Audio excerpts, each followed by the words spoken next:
Hey guys, welcome back to the channel. This is a story about what if Naruto has Matatabi sealed in him. Before I start, please support for more amazing content and do consider subscribing to my channel and share this video with your friends. This is written by Buffmanican, link in the description and support writer. Let's start the video. Prologue. There are very few things that the great demon lord the Kyuubi no Kitsune liked or enjoyed. Killing things, destroying human settlements, taking long naps under the warm sun, those were the first things he had learned to enjoy. But his newest enjoyment was fighting and working alongside his Jinchuriki. 25 years ago he had been sealed into his host. Of course his host was only a baby at the time and the circumstances of his capture were not so nice. It had taken 16 almost 17 years for the two to become friends and start working with each other. Since that point they had started trusting each other like they were family. In fact they even started calling each other brother. They strived for peace, to free their brethren from the two Uchiha. Although by the time they could do that, shit hit the fan and everything went to hell. 9 years later they were still fighting. Most of the world's population either trapped in a powerful genjutsu making them slaves or fighting for their freedom. The 5 great nations had been reduced to rubble, their hidden villages destroyed and its people scattered. The remnants of the Shinobi Alliance found refuge wherever they could. Shinobi started living their lives on the run, many even choosing the easy way out. It was a true living hell.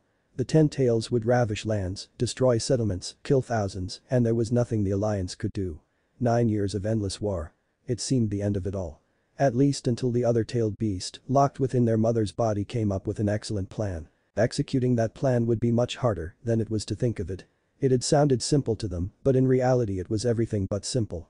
If one thing went wrong the man they needed would be killed and all would be lost. Even with the massive risks it was this or nothing. The 7 beasts' joint consciousness within their mother Shukaku was the first to speak. We need to pull Jayuki and Kurama into the connection so we can speak to them too. Then we will tell them of our plan. Matatabi snorted. It's not that easy, Shukaku. It is dangerous enough for us to converse like this. Shinju could find us out at any given moment. We are insider after all. Matatabi is right. One step out of line and our planning is defenestrated. 1. Kakuo stated. Shukaku rolled his eyes, then glared at his two-tailed sister. We don't have time to mess around, we need to tell them. He argued once again. Son Goku sighed, then cleared his throat. I have an idea. How about one of us contacts either Jayuki or Kurama and tell them of the plan? After that they can pass it on to their Jinchuriki and each other. That minimizes the risk.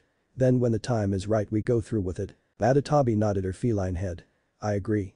Now we just have to decide who will contact them. I volunteer if no one else is willing. And besides I think I could describe things a little better. Do what you want, kitty cat. Shukaku grinned. Stupid raccoon. Myaboku was the home of the Great Toad Summons, a beautiful place full of life, even with war raging around them. Luckily Myaboku had remained untouched. Most of the alliance had started living there after their homes had been destroyed. Naruto Uzumaki sat among the remainder of his friends. Many of them had died during the war. Out of the Konoha 12 only 5 remained and Naruto was one of them. Naruto, Hinata, Shikamaru, Lee and Sakura were the only ones who remained. It was painful for them to keep on going. There were times where all they wanted to do was lay down and never move again. Even Lee's power of youth had practically left him completely. The Kyuubi's Jinchuriki gazed around his summons home with sorrow-filled eyes. He had seen the worst aspect of war over and over. The death of his comrades. Not even the title of 6th Hokage had done much for him when his people had appointed him after the death of the 5th. He stayed as strong as he could for his people. If he held his head high they could too. If he stayed strong they could too. If he held the will of fire they could too. That at least was what he tried his best to believe. It was a major surprise to him when Kurama had pulled him into his mindscape and had told him what Matatabi and the other tailed beast had summed up. He had agreed with some hesitation, the emotional turmoil of what the plan could bring would be nearly unbearable. But he was Naruto and he was the Hokage. He had a duty to his village and her people even if it was destroyed. Like his father had said. As long as the will of fire existed the village could be rebuilt. After consulting with B they set out on a very dangerous mission. They were lucky to catch the Jubi while she was alone. Neither Uchiha was around, it was a perfect opportunity. Without the Uchiha there to control her she could easily be subdued and the 2 remaining Jinchuriki could go through with the other tailed beast plan. Fire burned all around them from the massive Bijudama. Naruto and B, both in their beast's form, had dodged the chakra ball. They wrapped their tails around her and held her down. They force out their consciousness to the 7 within her. Finally. I was beginning to think the 2 of you would never get here. Chimei chimed. We have gathered up our chakra without Jubi knowing. Remember Naruto, we are all counting on you. There is a possibility that B and Jayuki will remember, but since this jutsu revolves around you it is highly unlikely. Matatabi said. Listen boy, everything you change will have a side effect. Son Goku added in. Things will change, for better or for worse we do not know. Only time will be able to tell us. You and Kurama have a lot in store for you. Do not fail us or this world. I doubt we will be able to do this jutsu again. Son Goku is right. Matatabi eyed the young blonde man in front of her. This jutsu will take you into the past. We are shooting for about 10 to 12 years. That should give you enough time to counter whatever the Akatsuki are doing. What if I only go back a few years? Naruto asked. That is not likely. If anything you'll just end up farther back in the timeline. But you will not go past the day you were born. Otherwise you would cease to exist. I wish we could tell you more, young one, but our time is running out. The fate of the world rests with you Naruto Uzumaki. Silence rang out as the 9 great beasts connected all their tails and began casting the jutsu. There was a blinding light and unimaginable pain before everything went utterly black. He felt like he was burning from the inside. Darkness surrounded him and forced the air out of his lungs. It was terrifying. He felt like his skin was being slowly ripped from his bones. His body ached and he felt small. His throat burned with a desire for water. He fought for breath, but none came. It was like being underwater or in an oxygen-deprived realm. It lasted for an eternity in his mind. He floated endlessly in this plane of nothingness, striving for air, water, anything to keep him alive. He wanted to give up. To let the darkness claim him. To take his soul and hand it to the god of death. To reunite with his family and friends who had died so long ago. Suddenly he jerked upright. He coughed and fell to the ground. He felt something ensnaring his feet and he panicked, kicking out at his foe. It took him nearly 2 minutes to realize that his supposed enemy was only his blankets. He shivered as his memories returned to him. The blood-soaked world he had come from. He felt all alone. You're not alone my brother. He heard the deep voice echo in his mind. Kurama? Naruto asked, his voice small and filled with anxiety. Yep, it's me kid. I'm here for you. Naruto curled up in a heap. Pain still racked his body, but a deep satisfaction filled him. The jutsu had worked. He recognized his old room in his apartment. It was the same, down to the cloths that littered the ground. It was comforting but disorienting at the same time. We did it Kurama. He sighed and found his way into his mindscape. Looks like your mental version is the same. How old are you now Naruto? At least in your physical form. Kurama stood above him in all his glory. His 9 tails swung lazily behind him. He was beautiful and he would deny that till the end of time. His red fur glistened in the torchlight of Naruto's mind. It sparked and moved as if an invisible force touched it. The red miasma surrounded him as it always did. He looked tired as well. But that was to be expected from the amount of chakra he had just had to use. I'm not sure and I don't want to check yet. His voice cracked. I just want to rest right now. We have time. Yes we do. Come here kid, I'll help you rest. Kurama laid down one of his massive tails and allowed Naruto to lay down on it. Thank you, he mumbled before he fell into a fitful sleep. The next afternoon he woke up. Nightmares had plagued him the night before, reminding him of everything he had lost. But he was the 6th Hokage, he had no time to be afraid. You're not the 6th anymore Naruto. Kurama piped in. Yeah I know. Naruto stretched out in a cat-like fashion. He popped his neck, back, and fingers before heading to his bathroom. He turned on the bath and waited for it to fill. He turned his attention to the mirror and his heart almost stopped when he saw himself. Holy shit. I'm a little kid Kurama. He glared at himself when he heard the laughter of his tenant. It's not funny dude. I'm like 6 years old. Those bastards sent us too far back. Don't complain kid, that just means we have more time than we thought we would have. The great Kyuubi said after his laughter died down. Naruto sighed, I suppose you're right. He sighed again and turned towards his tub. It was nice and full. This is going to be hell when I see everyone again. I wonder how B and the others are doing. Worry about that later kid. Get in the bath. You know you missed a day at the academy. Like hell I'm going back there. I was a cage damn it. I'm going to talk to Jiji and see what he can do. Naruto striped from his pajamas and got into the warm water. Are you sure that's a good idea Naruto? He may not believe you. That's why I have you fuzzball. He will believe me. All he needs to do is look into my eyes and he will know it's the truth. And if he doesn't I'll have him get old man Inachi to search my memories. Kurama thought for a moment while Naruto washed himself. I guess you have a point. Be careful though Naruto. What, you don't trust me brother? Naruto gave his companion a foxy grin. That was when he noticed a familiar chakra signature right outside his home. Kakashi. He is probably worried about you. You haven't come out at all today. He is your guard after all. Yeah, I'll be out soon though. I've got to talk to Jiji. Should we let Kakashi in on the secret? Not yet. See what the old man has to say first. Got it kid. Naruto didn't reply as he left his bathroom and changed into a small white t-shirt and orange shorts. He slipped on his sandals and headed towards the Hokage tower. He could feel Kakashi trailing him. He smiled a real genuine smile. Chapter 1 Fail-safe. Naruto forged his way to the Hokage Tower. He couldn't help but look around at his beloved village. It felt like a dream, seeing all the buildings and people from his childhood. Even if those were dark times for him. He laughed quietly at the thought. The future he came from was far worse than the childhood he had lived. Especially since he had already accepted the truth of his past and knew why he was a demon host. He couldn't care less what people thought of him. He knew who he was and he knew who Kurama was, and that was all that mattered. And besides, he proved his worth once, he could do it again. Besides, even if he now had the chance to save all of his loved ones, they had still died once. Those memories were scarred into his mind, their deaths and how they happened plagued him every night. Such was the fate of war veterans. He finally understood how Kakashi must have felt for all those years after losing his entire team. Naruto ignored the glares around him.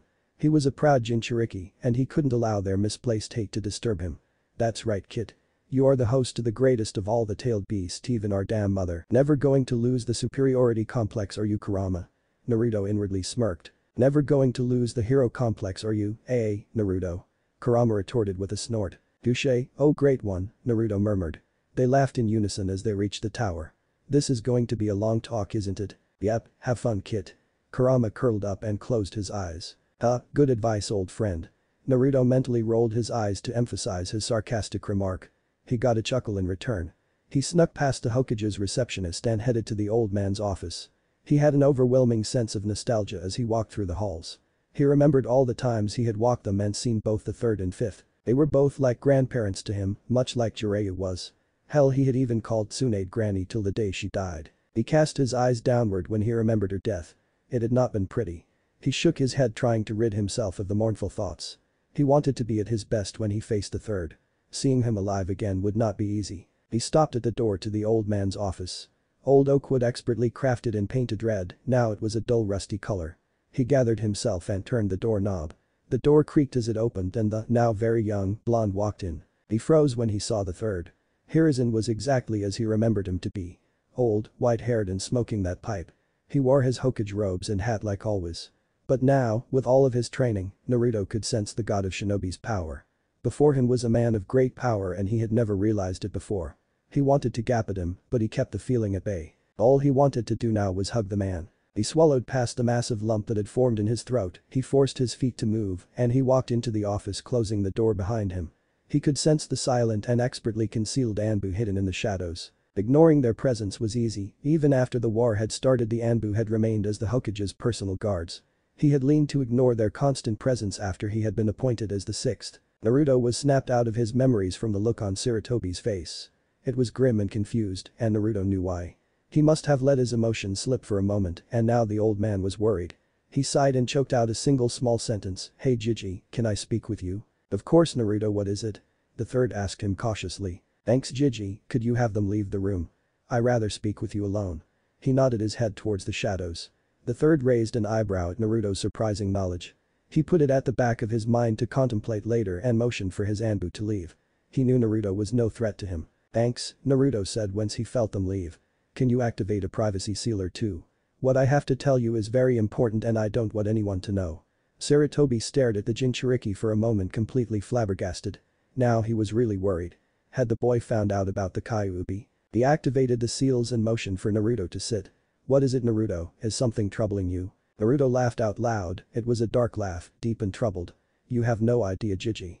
His voice was laced with pain. Pain that a 6-year-old child should not know of. One look in Naruto's eyes told the third that there was much more going on. Something that may even be beyond him. Because what he saw in the boy's eyes was a lifetime of hardship and age that should not be there. He had the eyes of a war-hardened veteran. He knew that because he saw it in himself and in his shinobi. "Naruto, what happened to you?" the third whispered. "Or Jiji, 9 long years of it. Before you ask questions, let me tell you the full story. I won't hold anything back since I will need your help with this all." Hiruzen leaned back and kept his mouth shut, even if he didn't want to. He listened to what Naruto had to say. He listened carefully, itching to ask questions, but knew better than to interrupt the devastating story of his successor's son. He didn't want to believe it, but there was no way he could prove the boy wrong, especially when he knew stuff he shouldn't. Like whom his father was or that he was a demon host. And to top it off, said demon even spoke to him at one point in the story, only solidifying Naruto's claims further. This is all very hard to believe, Naruto. I wish I could deny it, but I can't. Hiruzen shook his head. I am so sorry Naruto, you don't deserve any of this hardship. That doesn't matter Gigi. Naruto's voice was rather quiet and hoarse from speaking so much. I was given a task and I intend to complete it. It won't be easy since every change in the timeline will lead to something new. Although I would like to prevent the Uchiha massacre if that is possible. It was never fair to Itachi or Sasuke what had happened. Neither of them deserved that because the sins of their father. Yes, that is definitely something to fix. But first we need to decide what to do with you. You were obviously skilled in your time. I'm not sure sending you to the academy would be a very good idea. Well Gigi, as much as I don't want to go, I should at least pretend to be there. You know with shadow clones and stuff. I still need to relearn a lot and my body won't be able to handle most of my techniques till I'm older. And it would be best not to draw too much attention to myself. The Akatsuki is dangerous and I don't need them acting sooner than they need to be. Sarutobi stroked his chin and thought for a moment. After a space of time that felt like forever he finally spoke. I could have Kakashi take you under his wing in the Anbu. That could work Gigi. Although that would mean telling Kakashi-sensei the truth. Yes it would, personally, I think it would be best for the both of you. Kakashi has been living in his guilt for far too long. And you have seen terrible war. You two could comfort each other and help each other out of the despair of post-war life. From what you told me you saw many of your friends die. You may be dealing with it now for the sake of others, but it will affect you in the long run. I guess you're right Gigi. And plus I like learning from Kakashi-sensei. Hiruzen smiled. Good, I will inform him of the circumstances. Reliving it once through words is bad enough. Go home and get some rest. I will send you a message tomorrow alright? Naruto nodded and stood. He went to the door before turning around. Hey Gigi, could I get a hug? The third smiled, without missing a beat he stood and gave Naruto a hug. He made sure to fill it with his love. He needed Naruto to know he wasn't alone. I'll be here for you Naruto no matter what. The hug lasted a long time, finally they broke apart and went their separate ways. That night was the same as all the others. Filled with nightmares. The dead faces of his friends flashed before his eyes in a constant stream. Their screams echoed in his mind, the blood-curdling sound freezing his already damaged soul. He saw Madara and Obito above him along with the other Akatsuki. They were ripping Kurama out of him. Forcing his friend to join his siblings within the Jubi. He jerked awake, sweat covering his body, successfully pasting his white shirt to his small frame. He coughed and stumbled out of his bed. He laid on the cold ground for a moment before getting up to get a drink of water. He reveled in the feeling of the cold liquid going down his throat. He distantly heard Kurama's gentle hums meant to comfort him. To let him know he was still there.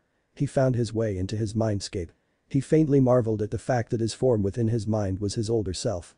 He made his way past the seal's bars and curled up with his ever-present companion. Seeing the old man has really set you off Naruto. Kurama spoke softly as he wrapped his tails around his host in a protective manner. Yeah, it took all my willpower not to break down and cry when I saw him. The blonde Jinchuriki sighed. He leaned into Kurama's warm tails letting himself drift back into sleep, not caring that he was siding on his kitchen floor. The next morning he created a shadow clone and sent it to the academy with orders to act how he did when a child. After that he got busy checking over his home. It had been a very long time since he had been there. In a sense at least. He decided it would be a good idea to check in with the third and see where they stood as of that moment. He knew it was always important to check in with his superiors. War had changed him. He had lost a lot of his reckless behavior and had learned to follow orders without question. That changed when he became the sixth Hokage. He was in the seat of power and every decision he made could lead to success or disaster. He had learned an all-new respect for his predecessors in the other cage. The walk to the Hokage's office seemed shorter than it had yesterday. Which he was glad for. He hated the glares he received. He knew that this was the past and everything he had done to earn their respect had not happened yet, but it still irked him. He was their Hokage and they hated him. Not yet Yorn Kit. Remember you were not appointed till you were 21. And by then Konoha was already gone. Please Kurama don't remind me. Naruto winced internally. He smoothed over his features and took on a professional appearance when he burst into the third's office. Being the expert shinobi Sarutobi was, he gave no sign of shock or surprise when the young blonde time traveler barged in. Naruto, it's good to see you. Come sit, I suppose we have more to talk about. He said while he motioned for his guard to leave. When they were all alone and the privacy seals were activated Naruto began. I need to know what progress we have made. Straight to the point, war really has changed you. The Hokage whispered. Yes it has Gigi, did you forget that I was the sixth? I had to change a lot in order to fill that position. Naruto's voice was solemn. His eyes grew distant as he remembered those years. Oh, I see. It's not easy is it? To be Hokage and hold the lives of everyone who calls Konoha their home in your hands. It takes an unshakable sense of the will of fire to carry such a burden. The third smiled sadly at the boy in front of him. He was technically 25, but to the old Cage he was still a child. A lost one at that. I have spoken with Kakashi. He will take you under his wing. Naruto visibly brightened. That's good. Yes it is. Although I was thinking last night. It will be odd for you to suddenly be taken in by Kakashi and become his apprentice. So in order to keep people from prying into matters that don't have anything to do with them, I will need you to continue at the academy. Albeit it will only be until the graduation exams in which I am confident you will pass. From there Kakashi will take you on as an apprentice and integrate you into the Anbu. Once you join the Anbu you will be under my direct command. Are you certain that will be the best course of action, Jiji? Wouldn't that bring more attention to me? Naruto asked. Well yes it would, but it will be the easiest way for you to get into the Anbu. I wouldn't be so sure of that. I was also thinking about it last night. Like I said before. I could have my shadow clones take my place at the academy. They will be the village idiot, a perfect disguise for me. Well the real me works from the shadows as an Anbu. I can use a constant henge through a seal. That way I could stay out of the light of the enemy. Naruto said, his head resting on his hand in a lazy manner worthy of Kakashi. Sarutobi scratched his chin and thought. I suppose that plan has some merit. That way you could get into the field faster and without drawing too much attention. Good thinking, Naruto. Sarutobi paused. I can't help but wonder if this plan of yours was mainly to get out of the academy. He gave Naruto a sly smile, who laughed in return. Hardly yes, the other part is I hope to help Itachi out a bit. And I can't do that if I'm stuck in the academy for another year. With all my years of experience I should be able to advance quickly through the ranks, plus I'm sure you could help me with that as well. Unfortunately my body is young and not used to the experience I have. I'm going to have to train to get to a decent amount. Naruto paused, thinking back to last night. I already had to seal away half of my chakra so it wouldn't overload my system. It took me a while to figure out why I was feeling so sick. Kurama believes it will take me a couple of years to get anywhere close to where I was in my time. But don't worry, I'll be good enough for Anbu. The third side, don't work too hard, Naruto. You're only 6 in body and you have another 6 years before things start to pick up. You have 2 years before the Uchiha incident and I'm sure you can become Itachi superior within a year even at a leisurely pace. Naruto leaned his head back and stared at the ceiling. It was quiet for a while. It was a comfortable silence, one shared between two veterans of harsh war. I won't overdo it. He looked back up at the aging man. He looked older than he had yesterday when he had first seen him. It seems the stress of the information had weighed heavily on him. I should go find Kakashi and let him know of the plan. I'll talk to you later, Jiji. Sarutobi only nodded in response and watched Naruto stand and leave his office. Naruto strolled down the streets. He had opted out to take on a henge to avoid people's glares. To outsiders he was a simple tall brown-haired man lost in his thoughts. But Naruto was actually in deep conversation with his ever-present companion. You left out a lot, kid. I know. I don't need to worry or stress him further. And besides, this is only something I can do. He stopped and stared at the fox. We need a fail-safe. If something goes wrong and I am captured by the Akatsuki, all this would be for nothing. Kurama shifted from his napping position and stared at his host. What do you have in mind? It's simple really. I want to alter our seal. So if we ever got captured and there was no hope of escape, I could activate it. It would automatically seal away both of our souls into the Shinigami. That way the Jubi could never be revived. Hate to break it to you, kid, but that is not a simple plan. Have you even thought of how you would bind our seal to the Shinigami? Kurama kept his eyes locked on the blonde's face. The seal Dad used should work. If I break it down and remake it, it should work. It will take a long time though. He sighed. This is going to be a long 12 years. No shit, kid. Chapter 2 Honored Sensei. Naruto had found Kakashi's chakra signature easily. He enjoyed the comforting yet sad chakra of his master. It brought back a lot of memories. One in particular he was not so happy to think about. Kakashi had been there for most of the war, living until a terrible battle against some Akatsuki cultist. Shinobi who had joined Madara and Obito without question. That had been a traumatizing day for him. He had almost given up again after the battle was over. He was stricken with grief. He had lost his sensei and 2 of his other close friends. It had been a normal day, well as normal as a war-torn world's day could be. Their group had been camping and waiting for the information to be passed to them. Little did they know that the enemy had intercepted and killed them.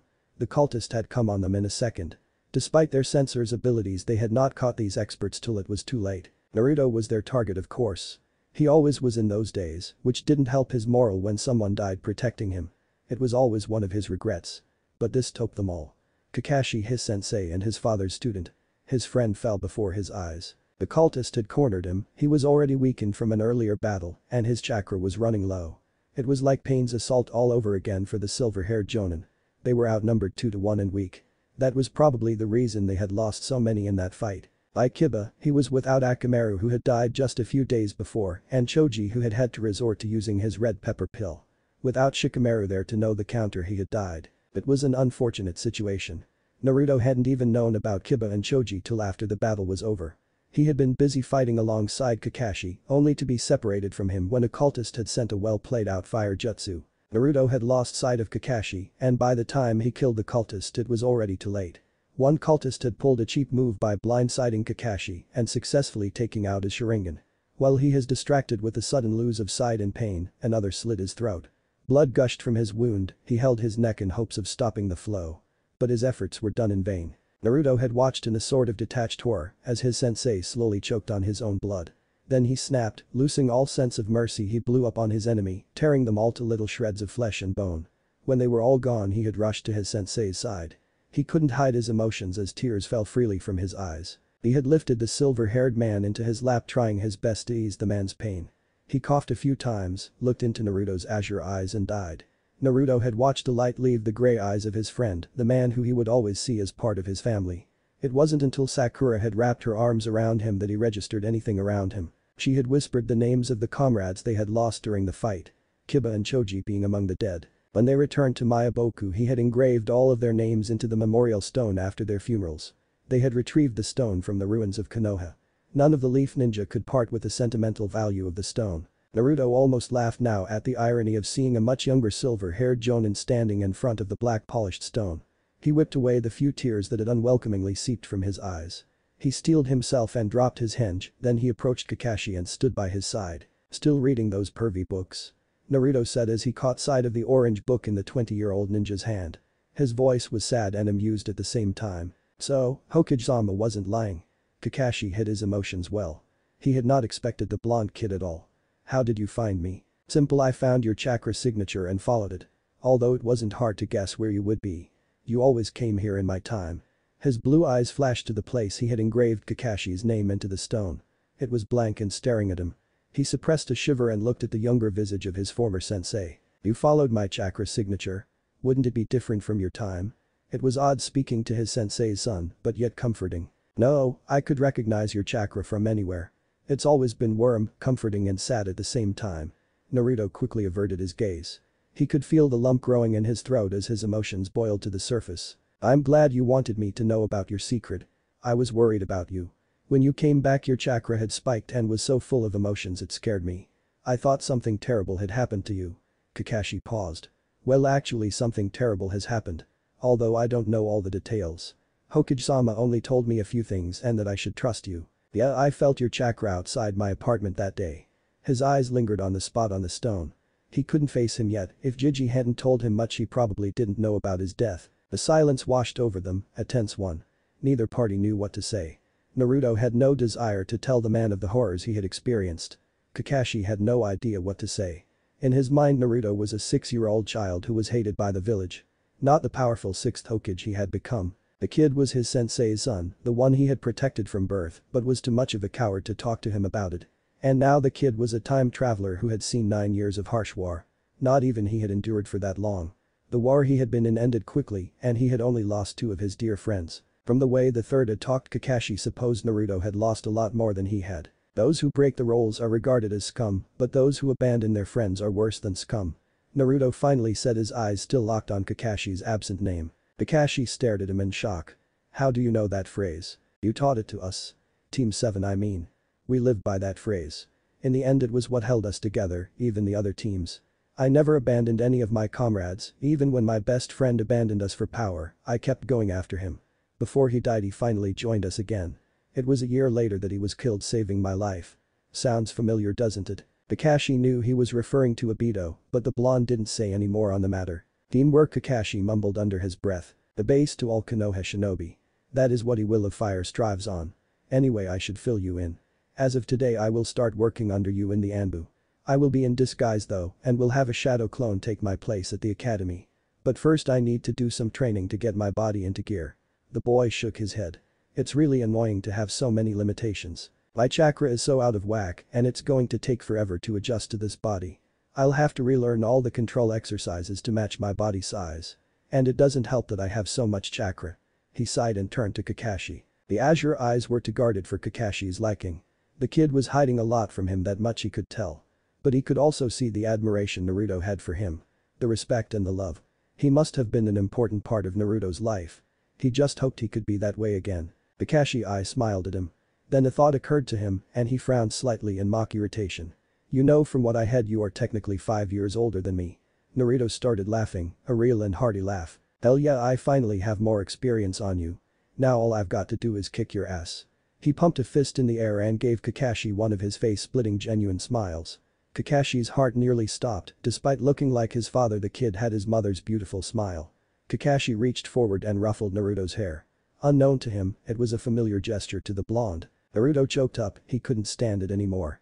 Standing in front of the ghost of the man he cared for. His mask shattered and he jumped on Kakashi, pulling him into a bone-crushing hug. A small sob escaped his tight throat as he buried his face in the Jonin's flak jacket. I've missed you so much, sensei. Kakashi had been tense at first, the unexpected reaction had caught him off guard. But when Naruto spoke, he knew the truth. He had died in Naruto's time. And by the sound of it, he had not died pretty. He strung his arms around Naruto's small frame and held him tightly. I died, didn't I? Naruto nodded, but his soft sobs kept him from speaking. Kakashi resolved to not die again. He would stick around and protect his sensei's son and his student. He buried his head in Naruto's soft spiky blonde hair and held him close. I'm here now and I won't leave. He whispered. Two Anbu stood side by side in the third Hokage's office. Both tall and strong looking, one with gravity-defying silver hair and the other with straight blood-red hair. The second was in a henge. After all, in reality he was a 6-year-old blonde knucklehead. The Redeed had on a black and red fox mask. It matched him well, especially with the red hair. The other had a white and red striped dog mask on. Dog, Kitsune, for the next 2 months you will be training. Kitsune, I need you back to working order so I can start sending you on missions again. From now on you must keep on your disguise, no one can know of your true identity. The third's voice was stern and demanding. He turned his attention to Dog. Dog, you will help Kitsune. I also want you to brush up on your own skills. Learn some new things. I expect good results from the both of you. You are to report to the special Anbu training grounds 1 every day at 0700 and train for at least 5 hours. You will report on your progress at the end of every week. That is all, you are dismissed. The two Anbu bowed, then disappeared in a swirl of leaves. Outside the Hokage's tower, the two men made their way to the training ground to begin their special ops training. Naruto was excited to finally get back to training after 2 weeks of waiting, since he had returned to the past. Kakashi was amused by Naruto's enthusiasm. He had asked Naruto why he had chosen that color, and he had replied saying, it's to honor my mother and the Uzumaki clan. He had paused, then with a smile had said, and besides, I've always wondered how I would look like with this hair. I loved mom's hair from the moment I say it. Kakashi had enjoyed spending time with his student and was beginning to see his true personality. Naruto had a lot buried deep inside of him, result of the war-torn world he had come from. Kakashi understood that Naruto would need time to open up fully. And that was when he would meet the true Naruto. The kid just needed time, or should it be adult? The situation still confused the Jonin greatly. They reached the training grounds in a timely manner, 0700 exactly. A new feat for Kakashi, who was notorious for being late to everything. But he wanted to see what his new student, or old, was truly capable of. The Redeed made his way over to a tree and stared at it. I should start with chakra control. That will help me with other stuff. Kakashi heard Naruto's muffled voice. Good idea, you know the exercise right? Good, I'll be over here then.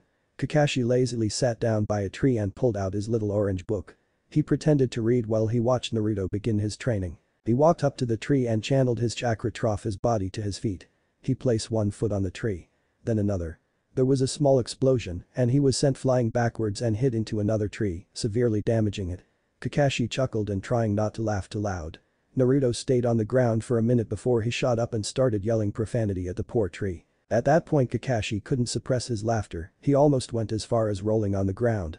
In an instant Naruto's curses were shot his way. Now Naruto, don't get mad at me because your control is terrible. Lessen the amount, you know that your body is much smaller now. Kakashi could imagine how Naruto looked as an adult. He must have been tall and very similar to his father if his current looks were any indication. Sometimes he wondered at the stupidity of the villagers. Naruto was the spitting image of their Hokage and he would only grow to be more so. Stupid fox, shut up, he heard Naruto grumble. Righty Kyuubi, Kakashi had almost forgot about the beast. It kind of worried him that his sensei's son could speak to it.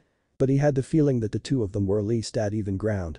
Otherwise Naruto would be a lot more crazy than he already was.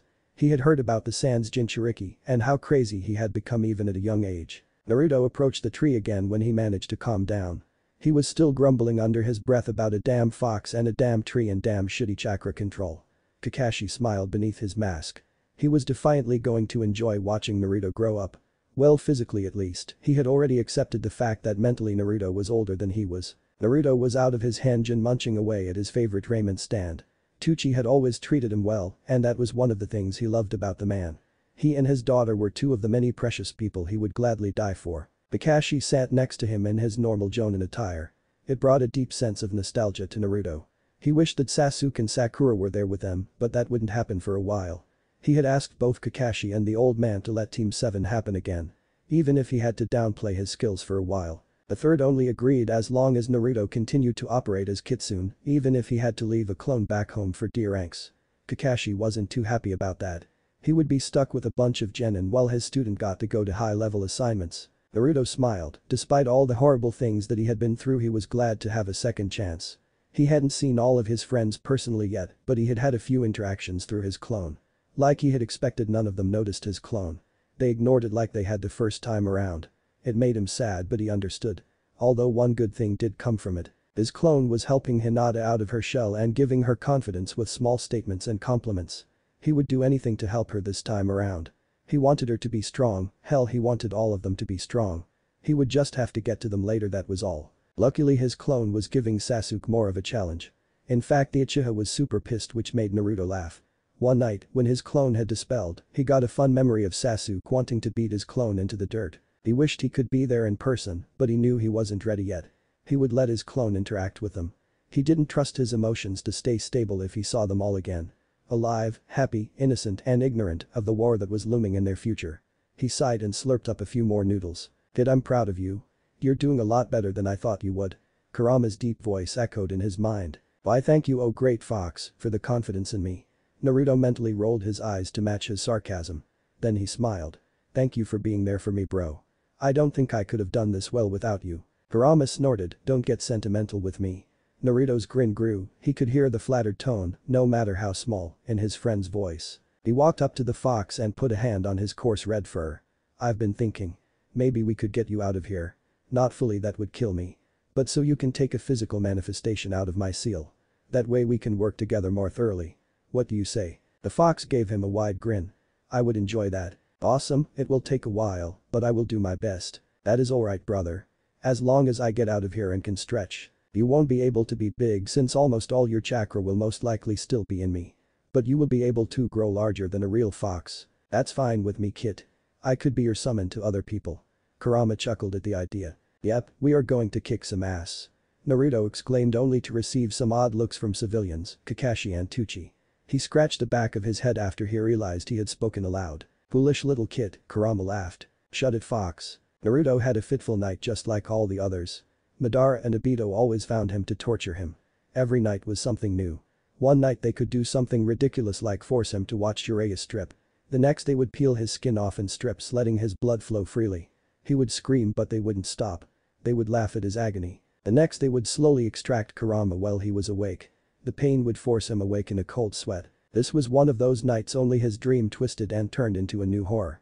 This one showed contorted creatures ripping apart his friends. They did it slowly, dragging them to corners.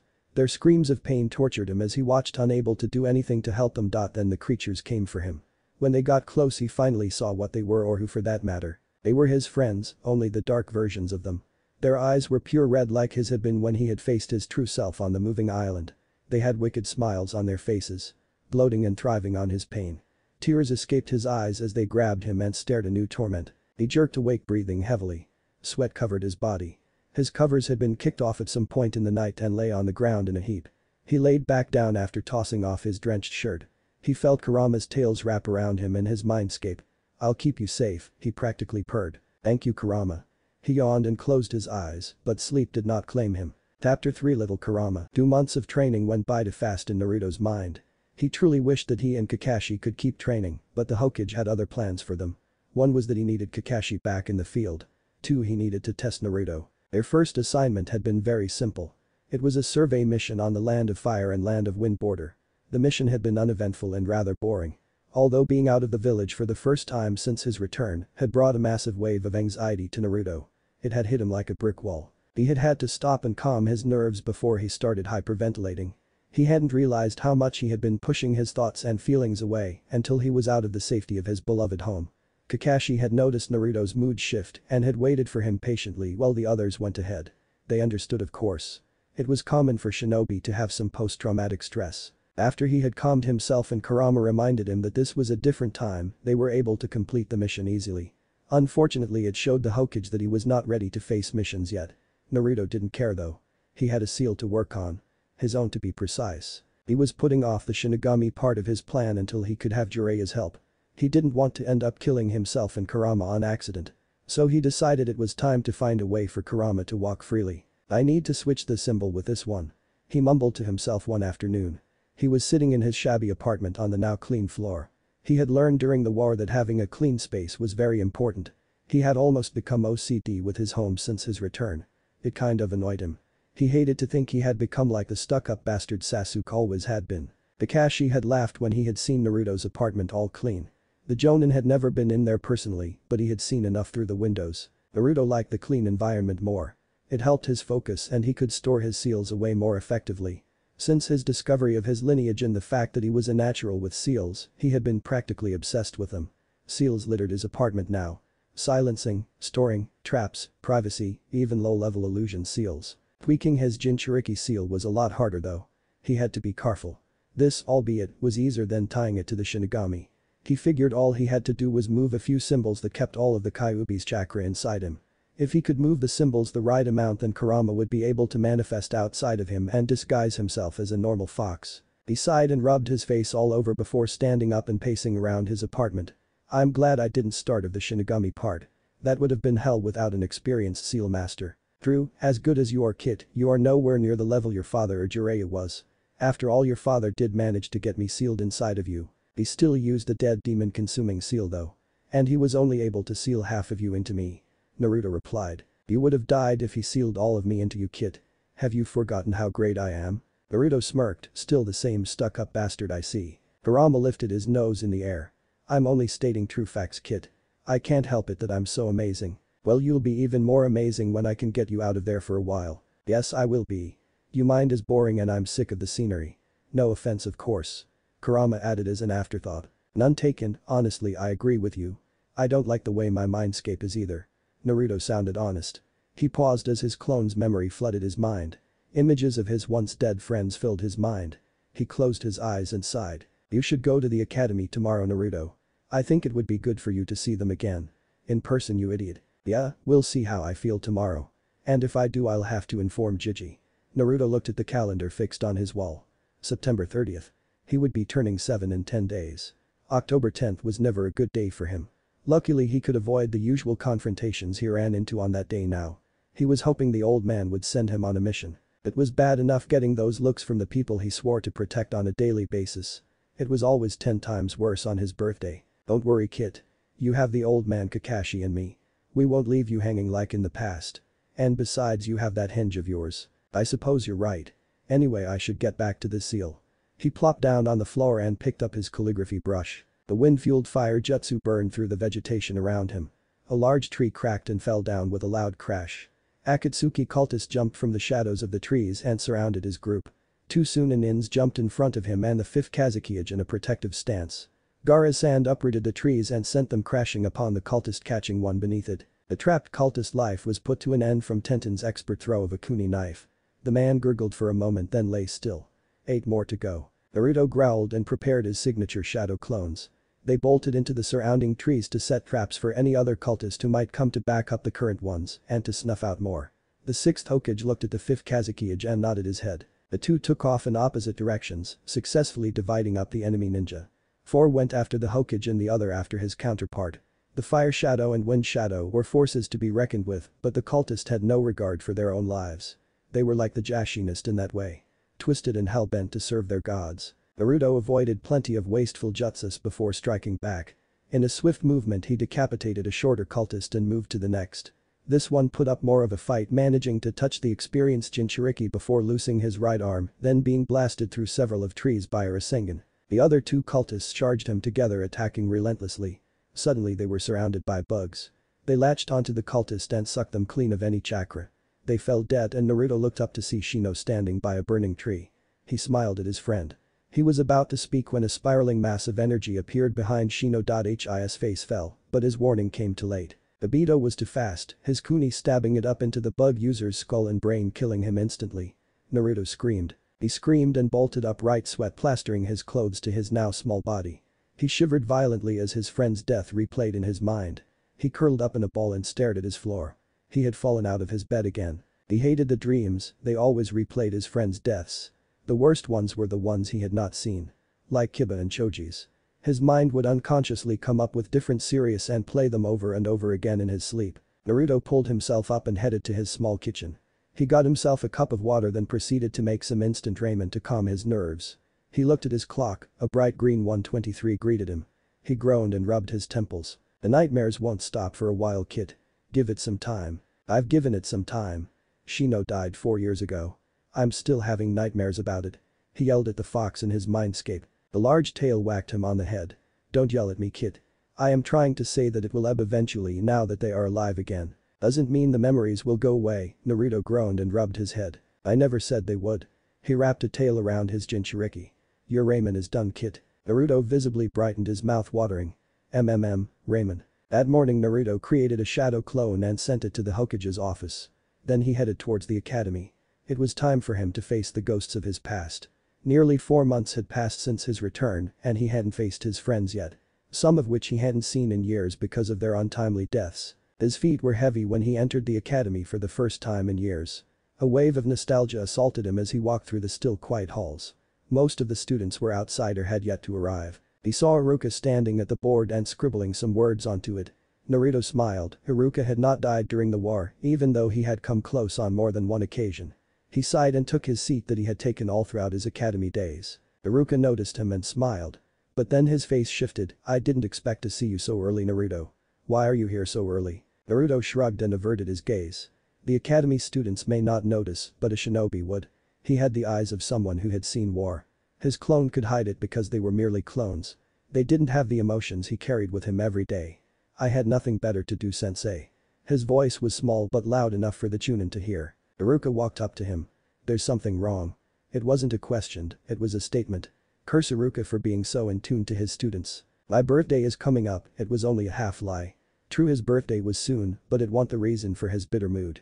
But it was a good enough lie. Iruka knew that his birthday was not easy for him. Naruto was glad that Iruka was already past his hate for him, that would have been too painful if his brother figure had hated him. Iruka sighed and sat down by Naruto. You must really hate your birthday to act like this. Naruto knew Iuka was beating around the bush. He also knew that it was Iruka's way of saying it was never your fault. Naruto shrugged, doesn't matter, I'll get through it like I always do. Iruka didn't know it, but Naruto was talking about way more than just his birthday. Then the blonde kid smiled. After all, one day I will be Hokage. And when that happens I'll know that they accepted me. Then I can protect them. He kept his eyes on the window staring at the other children playing around. To say Iruka was taken aback would be an understatement. He was completely flabbergasted at Naruto's response. Usually he wouldn't realize what being Hokage truly meant. That being Hokage was to be the embodiment of the will of fire, to protect and serve the village, even if it cost him his life. But the conviction in Naruto's soft voice told him that the boy knew exactly what being the Hokage was. He put his hand on Naruto's spiky hair and ruffled it. That's the spirit, Naruto. He stood up and walked back to the front of the class as the other students started trickling in. Naruto watched as each of his friends entered. A few gave him a surprised look at seeing him there so early. He had made a point to send his clones late at times. They sat in their usual spots. Everything was the same, exactly how he remembered it. It pained him to see them ignore him, but he would bear through it. He still didn't trust himself on an emotional level to talk to half of them anyway. He knew it would be easy to talk to Hinata due to his clone's encounters with her. When she came in he motioned for her to sit by him and gave her a wide grin. She blushed and complied shyly. He would have to kick her out of that habit. Hi Hinata-chan. How are you? He asked in a little too much of an adult tone. She looked at him oddly for a second before dropping it. I am doing fine, Naruto-kun. And what about you? She stuttered. Naruto continued to smile, I'm great. He internally flinched at the fakeness of his reply. He ignored the obvious looks from those around him, mainly consisting of his time's rookie 9. Hinata knew he was lying but didn't press him. The last few people trickled in before the bell rang. One of them was Shino. Naruto stiffened slightly. The dream, memories, of his death 4 years prior, was flooding his mind in full force. He quickly faced the front before anyone noticed the pain he had just conveyed, unaware that a certain raven-haired, black-eyed, stuck-up bastard had noticed his momentary slip-up. When lunch came, Naruto was relieved beyond belief. He had been going through hell all day. It was only because of Kurama that he had stayed sane. Seeing the people around him was pure torture. He was glad that they had ignored him mostly. Some had sent him curious looks because of his lack of a boisterous attitude. He went to his swing and sat down. How he loved that swing. Hell, the damn thing had even survived Pain's attack on the village. He closed his eyes and let the swaying motions of the swing calm his nerves. It didn't take him long to notice the faint chakra signature in the tree above him. He looked up and smiled. "Worried about me, Kakashi-sensei?" The Jonin just eye smiled at him and motioned for him to follow him. Naruto stood and left the academy grounds, not noticing the looks he got from his fellow classmates. The blonde kid sure was acting out of character today, way too much for their liking. Naruto followed Kakashi all the way to Ichiraku's. They both ordered some ramen and ate silently. It felt so natural to the both of them. There was no need to speak, they already knew what was on the other's mind and how they would answer if asked any questions. It was the bond of comrades that they shared. Of master and student, of brother to brother. Because that was what they were, or would have been if events had ended differently. Naruto sighed as he finished up his ramen. He didn't bother returning to the academy. That would ebb their curiosity. He couldn't have them wondering what had gotten into him. After all, it wouldn't be so strange for the dead last to skip school. And hopefully Iruka wouldn't come looking for him. He parted ways with Kakashi after their lunch and headed back to his apartment. He wanted to finish the seal today, and he was certain he could do it easily. It would also help clear his troubled mind and give Kurama the freedom he deserved. He entered his home and got straight to work on the seal. Switching symbols and adding new ones. After nearly 4 more hours, he sighed and leaned back. "I think I've got it, Kurama. But let's try it out." The fox grumbled. Naruto could tell he was trying to hide his excitement. He smirked and applied the seal, marking it over his current one on his navel. It glowed red, then shifted. Within an instant, a much smaller version of Great Kyuubi no Kitsune stood in front of him. His 9 tails swaying lazily behind him. The fox smirked at his Jinchuriki, then leapt on him, pinning him to the ground. "Thank you, kid," he rumbled. He shrank high size down, then stretched out. Naruto chuckled and pet his surprisingly soft red fur. "You're welcome, Kurama." He yawned and closed his eyes. He was exhausted, mentally and emotionally. Today had been very taxing for him. The fox practically purred and nuzzled his face. He grew back to the size he had been and lifted Naruto with his tails. He placed the boy on his bed and joined him. He wrapped his tails protectively around his host. Naruto leaned into him and fell fast asleep. Nobody saw Naruto on his birthday. He had reverted to his henge and had stayed quiet. Only Kakashi and the third knew it was him. Kakashi had taken it upon himself to take Naruto out of the village and to a nearby town. It hadn't taken long for them to arrive, going at shinobi speed. Both men were glad to get out of the village for this occasion. Kakashi was happy he would finally be able to give Naruto a true birthday free of scornful looks and angry drunks. He pulled the now tall red-headed man into the tourist town. Naruto looked a lot like his older self in the henge. The only difference was the absent whisker marks and red hair. Otherwise he would have been the spitting image of his father. He remembered showing Kakashi how he had looked as an older shinobi. Kakashi had been depressed after because of his own memories of Naruto's dad. Kakashi pulled Naruto into a casino and took him to a slot machine. He ordered drinks and the 2-set course for a fun night. "You are an irresponsible adult, Kakashi. Letting a 7-year-old drink alcohol." Naruto teased as he took a sip of sake. Kakashi waved his hand lazily. "You're technically 26 today, so I don't see any problem with this. Besides, I've seen you sneaking a drink or two in while no one is looking." The Jonin gave the blonde a sly smirk. Naruto laughed and slapped a hand on Kakashi's shoulder. "You're enjoying this too much, Haddock." He smiled and finished his drink. Kakashi's eye crinkled happily. "I'm just glad you are having a good time, Naruto." "I agree with your sensei, kid," Kurama grunted. The fox sat on his shoulder protectively, his 9 tails disguised as one. Naruto pat him on the head. "I have a feeling this is going to be one of the best birthdays I have ever had." Chapter 4, Paranoid Uchiha. The spiraling ball of energy only lasted a second before blowing up in Naruto's face. He flew back a couple of feet and slid on the ground. He got up and cursed. Despite all of his efforts, the Rasengan was just not working. His chakra control had become well developed in the last year, but some things still eluded him, like his wind manipulation. "Maybe you should give up, kid," Kurama said from behind his host. Naruto turned to face his Fury companion, his own fox mask adorning his face. Since when do I ever give up? He questioned the extremely chibi version of the great Kyuubi. Never, the fox grinned at him. At least work on something else then. You don't need the Rasengan yet. You're only 7, remember? We have time. The fox curled up and yawned. Lazy ass fox. Naruto grumbled but sat next to him. He let his fingers trail down the fox's back. Kurama gave him a hum of content and unconsciously leaned towards him. I'm glad I finally got you out of there, you seem pretty happy to be able to walk around again. I am, Kurama hummed. He had truly come to enjoy Naruto's company. Out of all the humans he knew he was glad that Naruto was his Jinchuriki. Naruto didn't reply, he continued to pet the Kyuubi in disguise. His mind wandered to his last birthday, and he chuckled. It had been an eventful night. One Kakashi had refused to let him forget. He had gotten completely drunk and had caused havoc. If it weren't for Kurama keeping up his henge, he would have lost it and been in even more trouble. Not to mention Kakashi would be seen as an irresponsible adult. Hell, from what Kakashi had told him, he had even hit on a few women his mental age. That had made him laugh. If only the women knew. His musing was cut short when he felt 2 familiar chakra signatures heading his way. In less than a minute 2 masked shinobi reached him. Naruto knew who they were and was quite glad to see them. Shisui, Itachi, how has your day been? He greeted them. Quite well, Kitsune-senpai. And how have you been? Itachi answered. Naruto huffed in exasperation. I can't get this damn jutsu down and it's making me mad. He laid down and pulled an unsuspecting Kurama onto his chest. The fox gave a small growl but quickly got over it and curled back into a ball. Shisui chuckled. Same as ever, senpai. Naruto continued to stroke Kurama's surprisingly soft fur. He hummed and asked, so why are you two here? Itachi stepped forward and stood over his fellow Anbu. My father wanted me to invite you over for dinner. That is if you'll come. Naruto looked up at Itachi with calculating eyes. Invite me over, huh? So he's curious about who I am. Must be wondering who the Haddock's new partner is. I'll accept. Who will be at this dinner? My parents and my little brother, and of course I will as well. Straight to the point as always. Little brother, huh?